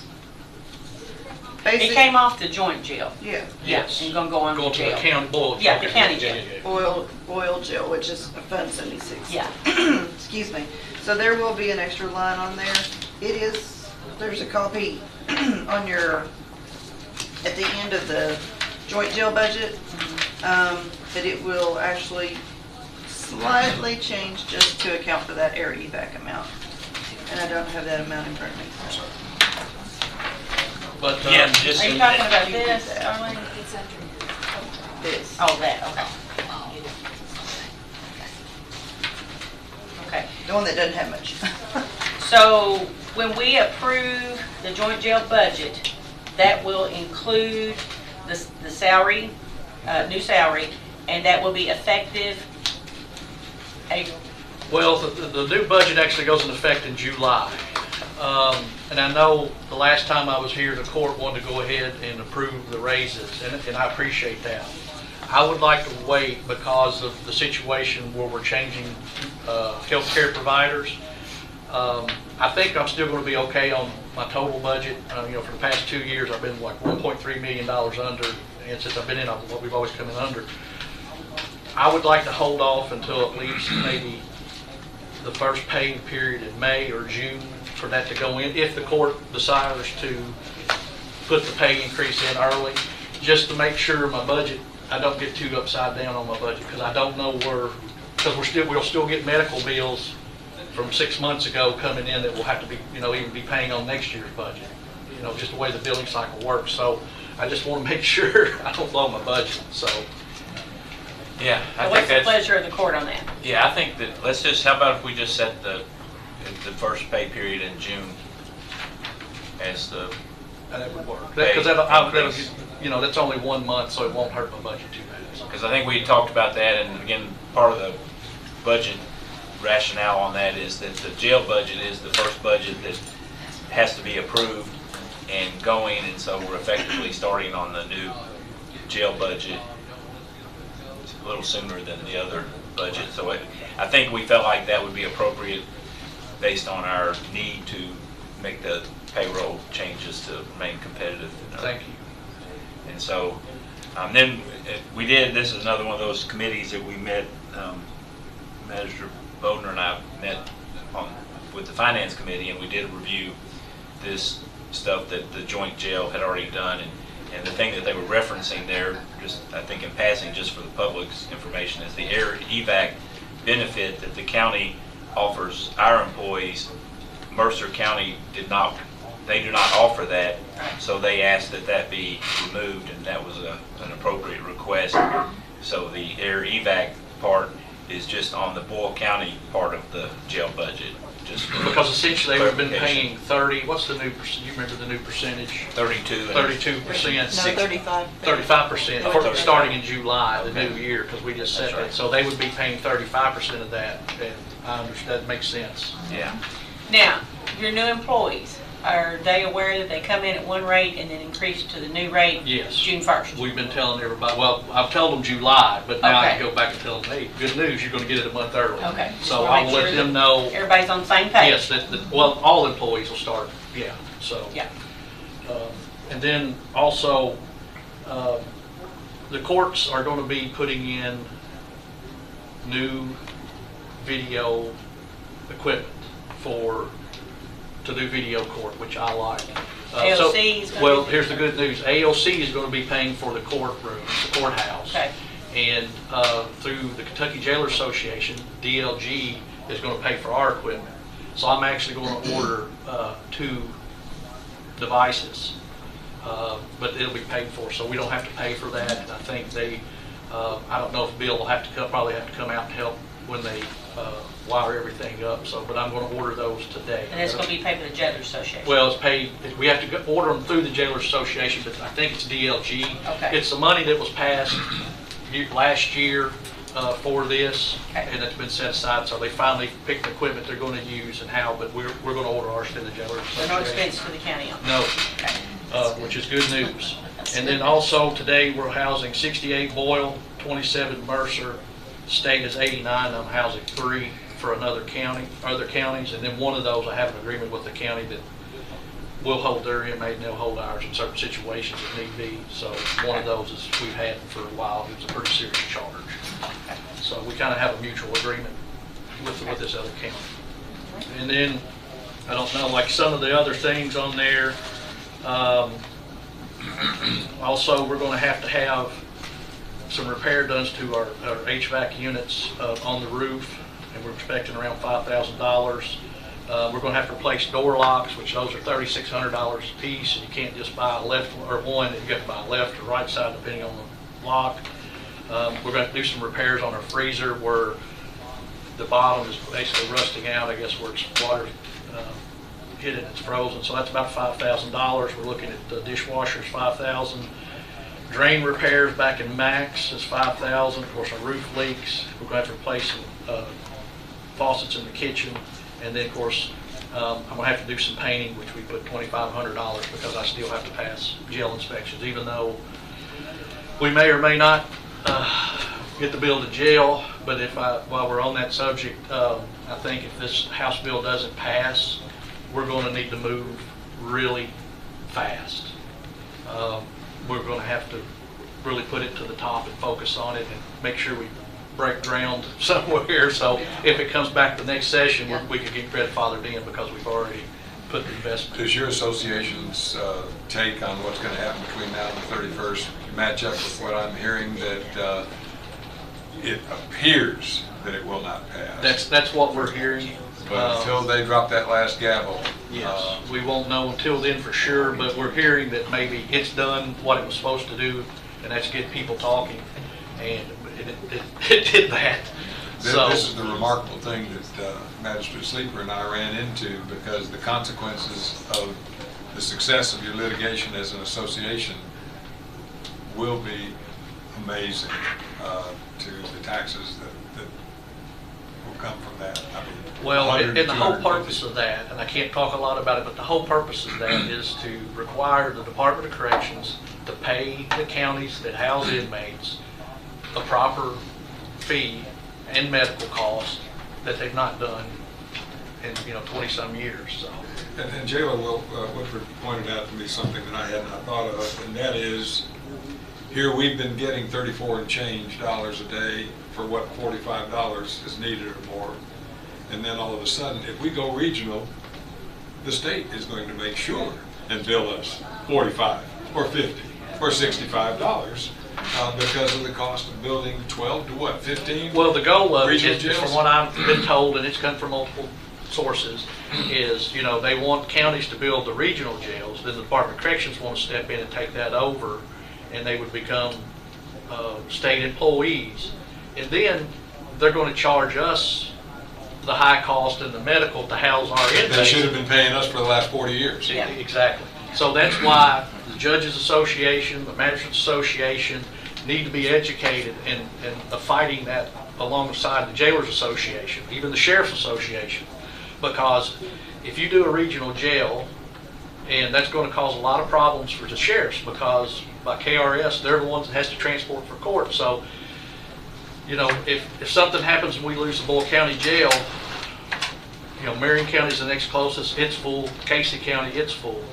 Well, now you're going to have two counties competing for the same beds, and so you're going to could end up 2 hours away. That means the sheriff is not going to have somebody in here taking calls, but doing transports. So it doesn't just affect the jail; it affects a lot of different agencies. So that's one thing we need to keep in mind. Okay. Do we need to make a motion? Yes, I was going back to Magistrate Gary. Are you making that motion? Yes. From the committee report? Yeah. Okay.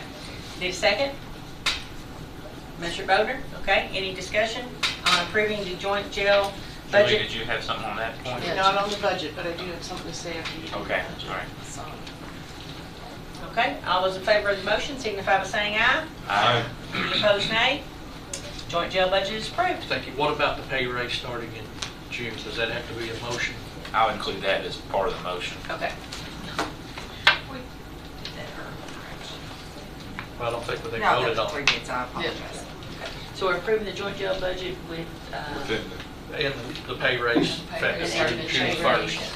starting. Or the first pay period. First pay period. We've added that in. Thank you. Thank you all so much. I had a Vote. conversation with Chris. Oh, you got to vote.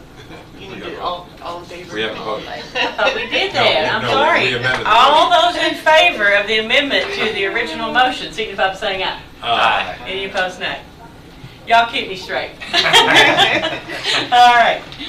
Tom, I think you were in this conversation. We had a conversation with Chris Herron about the contract with Branstead Carroll.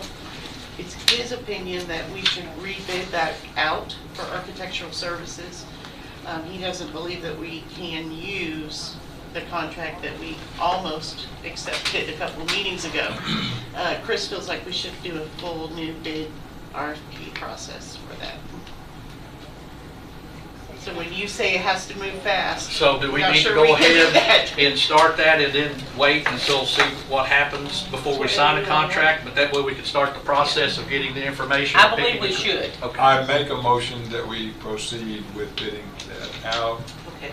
Then there will be discussion including my reservations in a little bit. All right, motion made by Magistrate Second. Ellis, second by Magistrate Gay.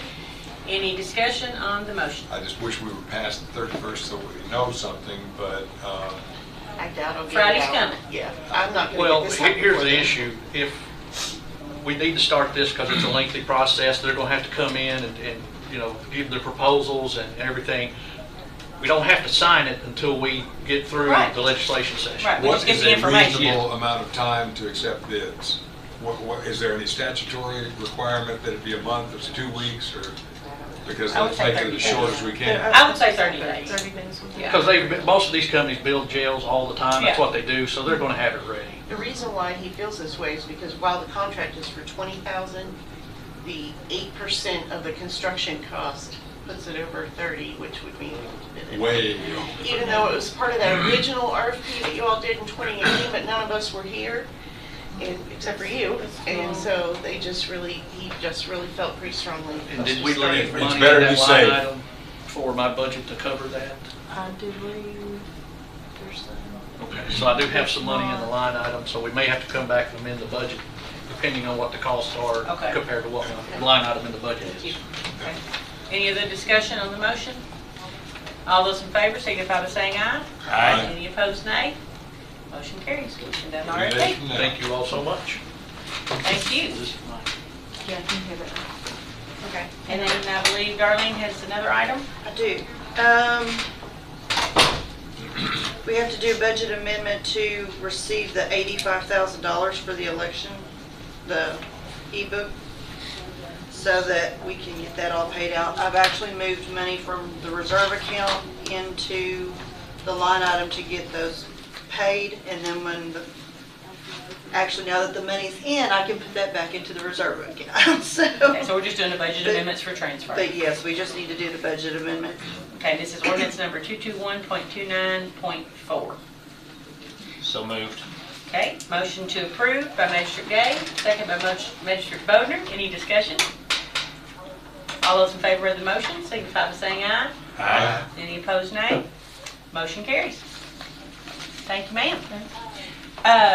Mike, is there anybody else out in the hall? Deferred. I don't know if he's come for here. Oh. He just sit out there. Oh, okay. Courthouse parking lot survey. Julie, is that, Yes. you want to cover that?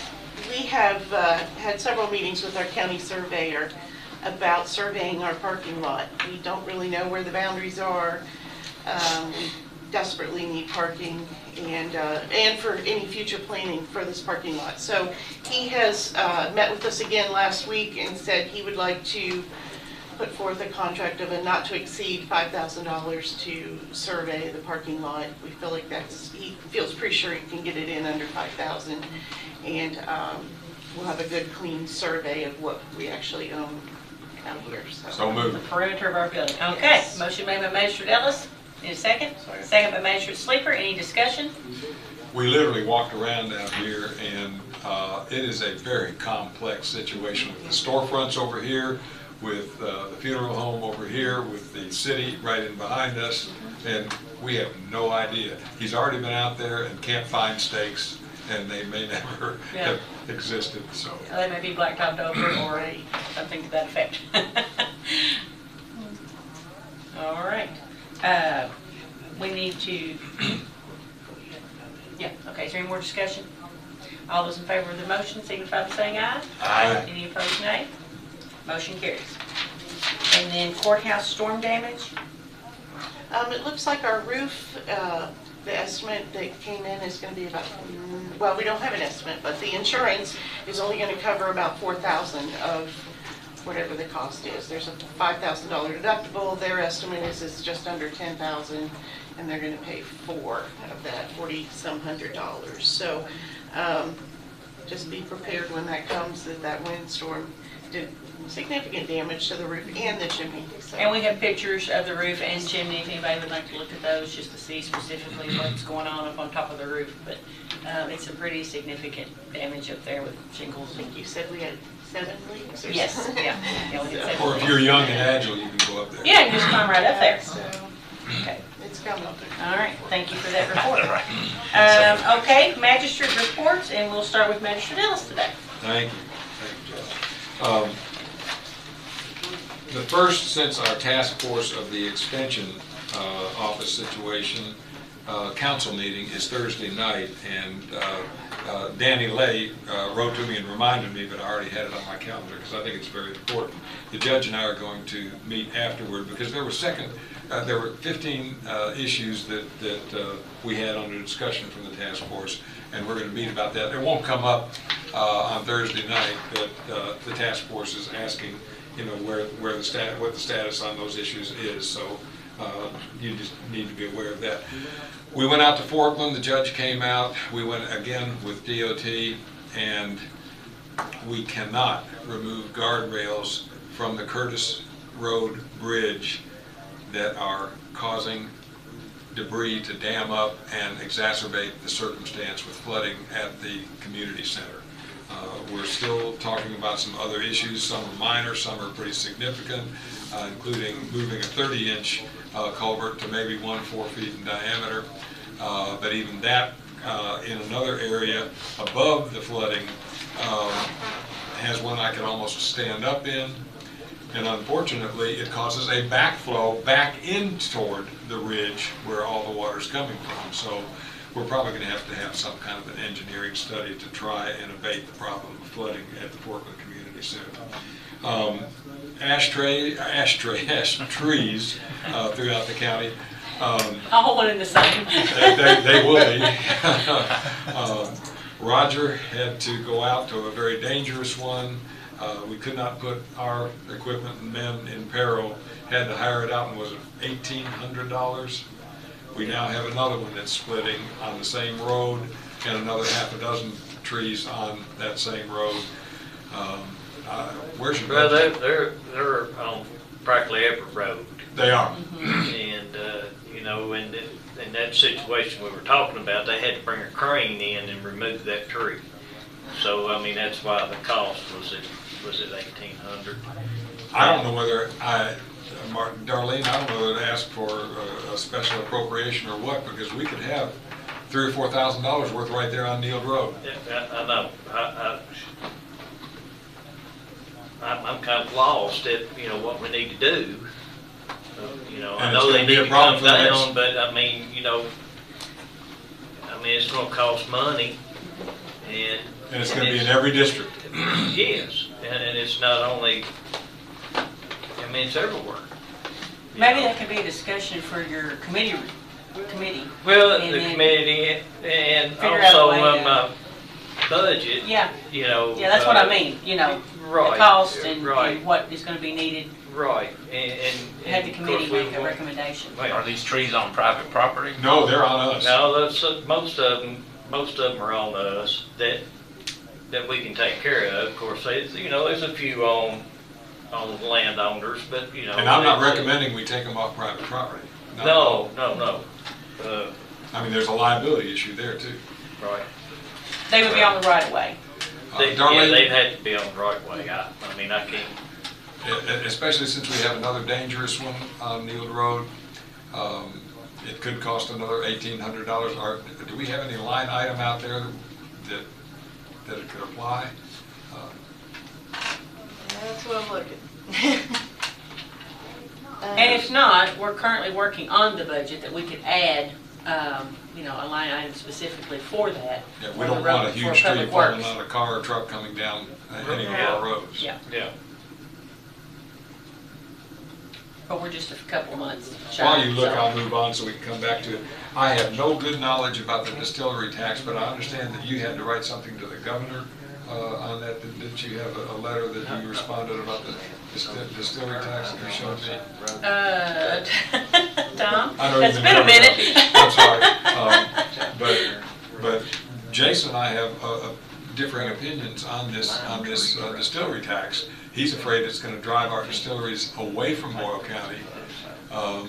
Help me, Jamie, you're shaking your head. No, I mean, I think it's something, as counties, we need to fight to not have the distillery tax on. I mean, we need to fight to keep it on, not to Okay. have it, I was saying it wrong.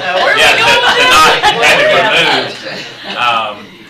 Because, again, it's, I agree with you, Tom, on this. Well, my thought We did is- have a letter that was sent to the governor Yeah. asking him to sign. Yeah. My thought is, any business that you're setting up, you have your eyes wide open when you come into a community, and we have a tax. Well, it's not just barrel. community by community, it's a statewide issue. Exactly. So it's a. But apparently they might have waived it in Nelson County, in talking to Magistrate Cullen, I don't know, but that is a true, again, they've come in knowing what it is, and this would be huge tax relief for what, 7 to 10 years? Okay, enough on that. Solar, we're going to have to really explore, and I'll be happy to do that and meet with Julie on this new House Bill 4 that's passed. But I think it gives us tremendous, even more leverage than we had with our moratorium, which is now in place, to make sure that we protect our land, our agricultural commerce. And Judge, you had some thoughts on that this morning too, about what they've had over in Garrett County. If you'd share that. Well, we took a ride over there, and I believe it was 39. Were we on 39? I can't remember the road number. Anyway, 800 acres? Is that right? 800 acres solar farm over there, and it's all gravel. They've tried to sow grass, but the grass is not even coming up, under the panels. And you just look at a whole hillside, farm, and it's nothing but solar panels and gravel. And it's just right there off the side of the road, Sold the topsoil. Sold the topsoil, all the topsoil is gone. Filled in the haulers. And now you risk the factor of erosion running down, and somewhere downstream, that's going to affect somebody. It's not going to affect anybody in that immediate area, but downstream somewhere, all that's going to run off, and then somebody, down the road is going to be affected by the debris, the mud, whatever is coming, off of that hillside that can no longer retain the water. They do have water ponds. Is that what? Yeah, they try to do some drainage ponds. Retention Retention ponds. ponds, yeah. And they are filling up quickly, so they're not even going to be able to hold. One site, I believe, had 30 retention ponds. I mean, that's a lot. And they're already filling up. So it's something that we really have got to stay on top of and consider in our future what we're going to do. And this could get very contentious because on the one hand, the incredible beauty, for example, again, in Magistrate Cullen's district, along 52 as you're going out, versus having an entire 600 or 800 acres covered up. But on the other hand, if you're the owner of that land, it's an incredible, 120 acres could net you $90,000 a year. So we're going to have two sides on this, where when we have to get back into any debate about it, it's going to be a tough debate. It's something to see if you have time and want to ride over there. I believe it was on 39 off of 27. And so now the new bill is saying that we have more control with when they end, because the life of the solar panel, when it ends, there's hazardous waste in those panels. Right. They cannot Yeah. just walk away and not restore good farmland. Well, and with the topsoil gone, you're limited to what you can do to restore that farm back, and I think that's part of what we learned. Right. Is you really damaged Right. the ability to do it. I believe one day we'll have the technology to have a solar panel that will be all the wonderful things we want right now, but it's just not here yet, I don't think. So, Well, if you want to see what it looks like and what it does to a farm, I've been around to right see over it. that way. Yeah. My next issue is one that we could all face, and I'm going to have to get this clarified with the new director of planning and zoning. You know the old thing of, well, yes, I've called the police, but you can't help me until the crime's committed. We can't have a circumstance where something is going into one of our districts that is totally out of compliance with the zoning, but not act on it until after the fact. Because I think if I were the business owner and I had put it in and nobody cried foul on it, then I'd say, wait a minute, grandfather, or give me, I'd be very upset minimally if I'd spent $10,000, $15,000, $20,000 to get it established. So I'm going to meet with Chris Herron. I've already carbon copied him on this particular issue to see if we can't say, folks, before you go spending any money to put business in an agricultural district, you better be aware that you're not going to be in compliance, and therefore you might want to cease and desist right now. And I'm saying that because any of us, as we're trying to expand economically, could face that kind of a challenge, both from the neighbors and from the potential business. The last thing I have, and I think, did everybody in the room hear the net recovery when we were in our last conference? The gentleman who's the president of that is very amenable to, I think the dates are either the 11th or what's 14th, the 25th of April, doing a virtual 25th. Doing a virtual meeting with us from California. I was just overwhelmed with the potential of what he has, and he's filing now for Food and Drug Administration approval. If what he has come up with works, it might be one of the most innovative things in terms of addiction that we've faced in the last 30, 40 years. I don't know whether that takes a motion or your approval. No, we've got him on the agenda. Good. He's Okay. on the agenda. All right. Thank you. All right. That's all I have. Thank you, Mr. Dillon. Mr. And, Bowden? I've been working with the state on a couple projects, and the storm, of course, has taken them back to trying to get all the storm issues corrected, and then he'll get to it when we've got to order a pipe, but anyway, I have one constituent that has a noise problem, and I'm trying to work with her on that, but other than that, everything else is, we're still wanting to. What kind of noise problem? And dogs. Okay. Dogs. City of Junction or? No, outside. Out in the county? Yeah. Okay. And there's, let's see, what else was I going to say? Oh, the pavilion, still trying to look for some grants for a new pavilion at Junction City Park and some little upgrades to the park. So I'm still trying to get with some people. I didn't know, Julie, you do our grants, so I need to talk to you about that. That's all I have. All right, thank you, Measure Bowden. Measure Gay? Yeah, I have a couple of committee reports. The Environmental Services Recycling Committee met on March 20th. We started at 3 p.m. That's Magistrate Sleeper, myself, and Director Muncy was there. Some of these things we've already talked about in this meeting, but we talked about the recycling market and the fact that the market is currently down. I think she said cardboard was $25 a ton. About 50 of it. About 50 a ton right now. It's still way down from 200, but yeah, it's on the mend. It'll come back. So we talked about that, and then we talked about we've talked, I think, a little bit about this before in here, the batteries and ink cartridge campaigns that's being done with the schools. We talked about the recycling grant, composting grant.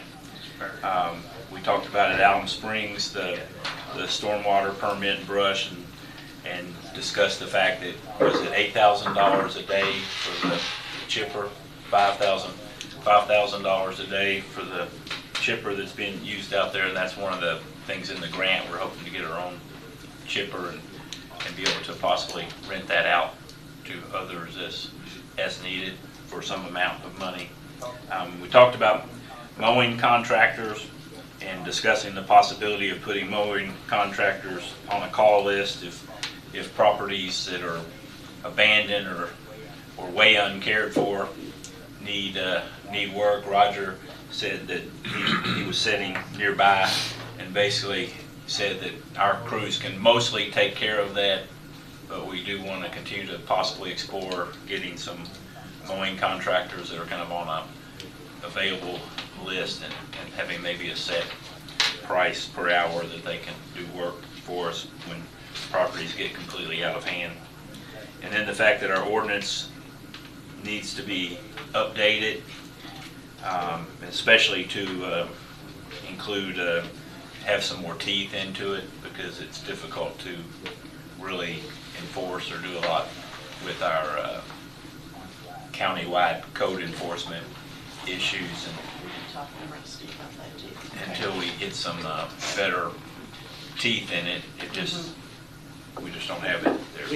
We can get them in court, but it stays there. They stay there because there's just not enough. It's a violation more than a fine, so therefore it just repeats and you don't get anything done. So I make a motion that we approve the Environmental Services Recycling Committee meeting report. Okay, motion to approve that report. Is there a second? Magistrate Bodner, any discussion? All those in favor, aye. Aye. Any opposed, nay? And then the Finance Committee met on March 21st here in this room, and that was Magistrate Bodner, myself, and Julie, Treasurer Lanham, Judge Bottom was here, and we kind of started just the quick listening to the, as far as the budget process goes, and we came a long afternoon, and I was, kind of, Magistrate Bodner even told me she was sick and tired of seeing me, so I appreciate her saying that. Well, that was her exact words. I said, I love you all, but I don't want to see you all for a few days. That's right. So we had several long meeting days that week. Yes, we did. So we talked already about the jail budget and what happened there. And then fleet management, I know Magistrate Ellis asked about this the other day. This is a new area in the fact that this is our new mechanic and who maintains and takes care of our vehicles, Tommy. And so we talked about the fact that the initial budget was in a lot of ways that Darlene put together for that was kind of a best guess. And I think we've seen some transfers here and there to help smooth that out. But now we have a better idea moving forward. A couple of key things there that we talked about is, of course, getting a new bay for him to operate on. We're still waiting, I think, on, as of that day, I believe we're still waiting on some cost estimates for that bay. But as part of that, and to, that's being recommended to include in the budget is the bay and the needed tools that would go in the bay, including things like a lift and I guess a tire changer. Some of these things, I basically know where the gas goes in my vehicle, so a lot of this gets way beyond my pay grade. And then also he's requesting $78,000 worth of outfitting, basically, of the bay, and then they're requesting $13,000 in kind of specialty tools in addition to that, along with a toolbox to go on the back of his truck so that he can have his truck almost like a vehicle EMS situation. Yeah. So he can, if a vehicle is down, and he can then go to the vehicle and assist the vehicle where it is, which he's had to do that on several occasions. So we overall feel like this is a move in a direction that's been very beneficial to the county in a lot of ways, and we don't have a good figure on how much it saved the county, but it is saving the county significant dollars and Very significant dollars. And being able to maintain the rest of our fleet. So that's important. And if the bay is not able to be built into the budget, then he definitely needs the tire changer and the toolbox for his truck. He mentioned that being a priority.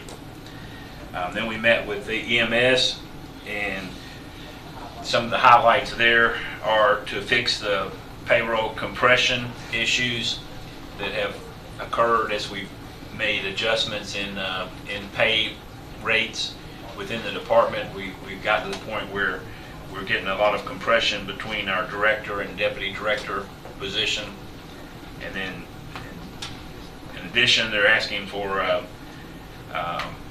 new position of deputy director of operations.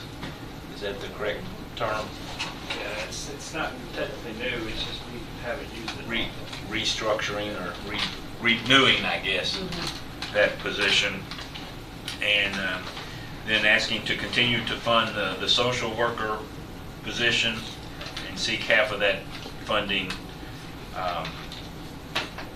from the city for that position, which is obviously a lot of the services rendered by that position happen within the city limits of Danville. And so they're asking for that.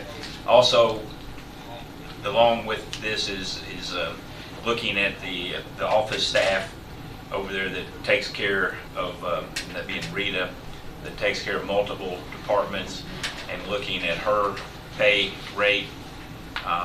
It's kind of, we feel like it's fallen behind over the last several years. And then as we mentioned with the jail, obviously the roof issues that affects the whole building over there, that's a multi-department issue. So we have to look at the roof as well. Then after that, we met with animal control, and we talked about just some adjustments to their budget and the fact that we need to increase utilities. We want to look at reorganizing the staff and the pay, because just the definitions or the way they're defined over there, the animal control and the manager of the department, it's a little upside down now. And then we do need to, do we ever determine as far as designating a warden? That just happened to come out of it. I don't know that it's necessarily a budget issue, but it happened to come out of our discussion, is that by KRS, we officially need to have a person designated as our animal warden, and we don't think we have that person designated, so we need to look at that. And then we want to look at adding into the budget 2 part-time cleaners, which we had before COVID, and then when everything kind of shut down and nobody was over there was really not a need for the part-time cleaners anymore, and so we feel like that's something to look at as far as their staffing. Then finally we met with the sheriff, and he's requesting an increase in pay for the office staff. That also, much like Rita out there, is kind of fallen through the cracks in some ways over the years and hasn't been adjusted and kept up with some pay increases, so we want to look at that. And then he's requesting a new pay scale with a starting rate of $20 per hour, and then with the graduated increases based on years of service. And then one of the biggest requests of the day was funding for 5 new deputy positions and 1 detective position, plus the vehicles and equipment to go along with that. And it became a big number, and so that's something that 7 figures. And so it became a big number when you talk about salaries and benefits for that, to the point that it sent Julie into panic mode, thinking about where revenue. She's thinking about. She immediately blurted out, "What are our revenue options?" So anyway, that's that report. It was a good, productive day, and again, you all will all be getting all this documentation, of course, as we continue into the budget process. But I just tried to hit on some of the highlights, because as I like to say to Darlene, when you get to all the benefits part of it, of the budget in these areas, that becomes the blah, blah, blah part of the budget, because, you know, we have to pay all of our FICAs and all that blah, blah, blah stuff. That becomes part of it that she puts in there. So that, I'll make a motion, we approve the Finance Committee, and we adjourned. We started at 1 and we adjourned at 4:30. Yes, we did. And Paula adjourned, and I'm sick and tired of seeing you all. So bye. I have a motion to approve the Finance Committee report. Is there a second? I'll second. Second by Magistrate Sleeper. Any discussion on the report? All those in favor signify by saying aye. Aye. Any opposed, no. Thank you, Magistrate Gay. Thank you. All right, Magistrate Sleeper. To start my report, I'd like to make sure those who are not aware that Kentucky School for the Deaf will be celebrating their 200th anniversary on April 10th. Yeah. And I'd like to encourage everyone to attend, and you need to RSVP by March 31st. Friday. So I think that's a great thing for us to be celebrating. May I comment on that? Sure. Folks, even in Boyle County, don't know that that was the first in the entire nation public-private partnership for a deaf school.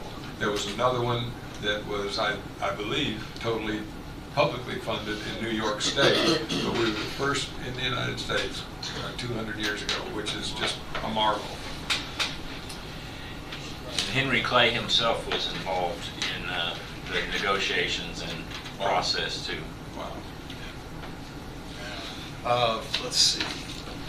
We did have our quarterly animal control committee meeting that Magistrate Gay alluded to, and we met at the shelter. Christina Lombardo, the director, and Jessica Joseph, animal control officer, Magistrate Gay, and myself were in attendance. We did discuss the many animal control budget issues that actually came up on March 22nd at the fiscal appropriation meeting. So I won't go into detail on that, other than they reiterate they need live traps, and about the kennel cleaners, approximately 3 hours per day, 15 to 21 hours per week is what was proposed. The shelter is still utilizing their spay and neutering grant funds. However, they've got a huge backlog back up at the veterinary clinic. They're backed up until May, so that's even though the funds are there, we can't proceed until that time comes around. So,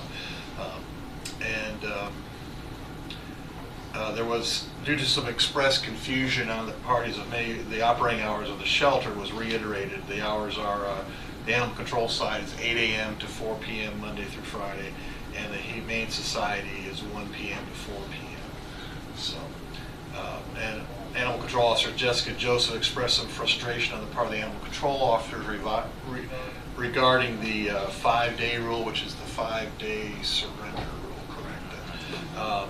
And it's a problem, especially when there's a weekend in there. When it falls on a weekend, then that creates a problem for them. And then if you have a weekend with a holiday at the beginning of the next week, that's even more problem. Yes, yeah. that's even worse. Yes. So, and then we adjourned at 5 o'clock. So I'd like to make a motion to accept the Animal Control Committee report. Okay, motion made by Magistrate Sleeper to accept the report, second by Magistrate Bodner. Any discussion? All those in favor, aye. Aye. Any opposed, nay? Thank you, Magistrate Sleeper. I would like, I'm sorry, go ahead. I had one more thing. That's fine. I met with I attended the Conservation District's Board of Directors meeting this past week and enjoyed meeting all those folks and look forward to working. Good group of people. Yes, they are. Yeah, and they were giving away free tree seedlings. I got 4 free tree seedlings, say that fast. Awesome. And a couple, dogwood, a couple pecan trees, because you have to have 2 to have pecans, and a Kentucky coffee tree, which I don't know if my yard's big enough. I don't know if they have any left or not. Now is that going to be a business venture that's not approved by? No, it's for the next generation. I've done a bear fruit in my lifetime, but anyways. I'd also like to point out, going forward from today, that any committee reports that you have, go ahead and give them at the next fiscal court meeting instead of waiting, because if we wait to the second one, then lots of times everything is already done, and so just anytime you have a committee meeting, go ahead and give that report at the closest fiscal court meeting that we have, so you don't have to wait. Judge, I apologize. I didn't know that Mike would be in here. Mike, I made a comment about uncompensated care. Am I correct that it's $1 million plus a year that we have in just EMS? Uncompensated care. Well, I don't know the total amounts. I don't have that report with me. It is in your financial report that you get. I know it's staggering. But we turn over about anywhere from $30,000 to $40,000-ish a month. Big drain on overall budget. Thank you. And with the contractual allowances that you have, and like we just received notice that VA is going to start paying Medicare allowance, which is less than what they were. So the cost of EMS is going up and reimbursements are going down. Thank you. Magistrate Harmon, are you there? Hi, Jamie. This is Steve. Okay, would you like to say anything at this time? We're doing our magistrate reports. I'd like to thank everyone for your prayers and for your visits. It meant a whole lot to me and my wife. And it's good to be back home. And hopefully at the next meeting. Great. Great, That'll be that's great. We look fantastic. forward to seeing you We back miss in, you. back in the room here with us. It's good to hear from you, and we are thankful that you are at home and still recovering, and we look forward to the day that you're back in the courtroom with us. All right, be soon.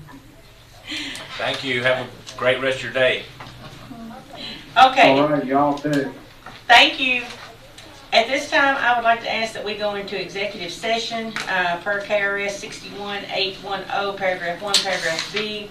Deliberations on the future acquisition or sale of real property by a public agency, but only when publicity would be likely to affect the value of a specific piece of property to be acquired for public use or sold by a public agency. Have a I'll make motion? that motion. Motion made by Magistrate Gay, second by Magistrate Bodner. All those in favor of the motion signify by saying aye. Aye. Any opposed, no. Okay, we're in executive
you can stay quiet.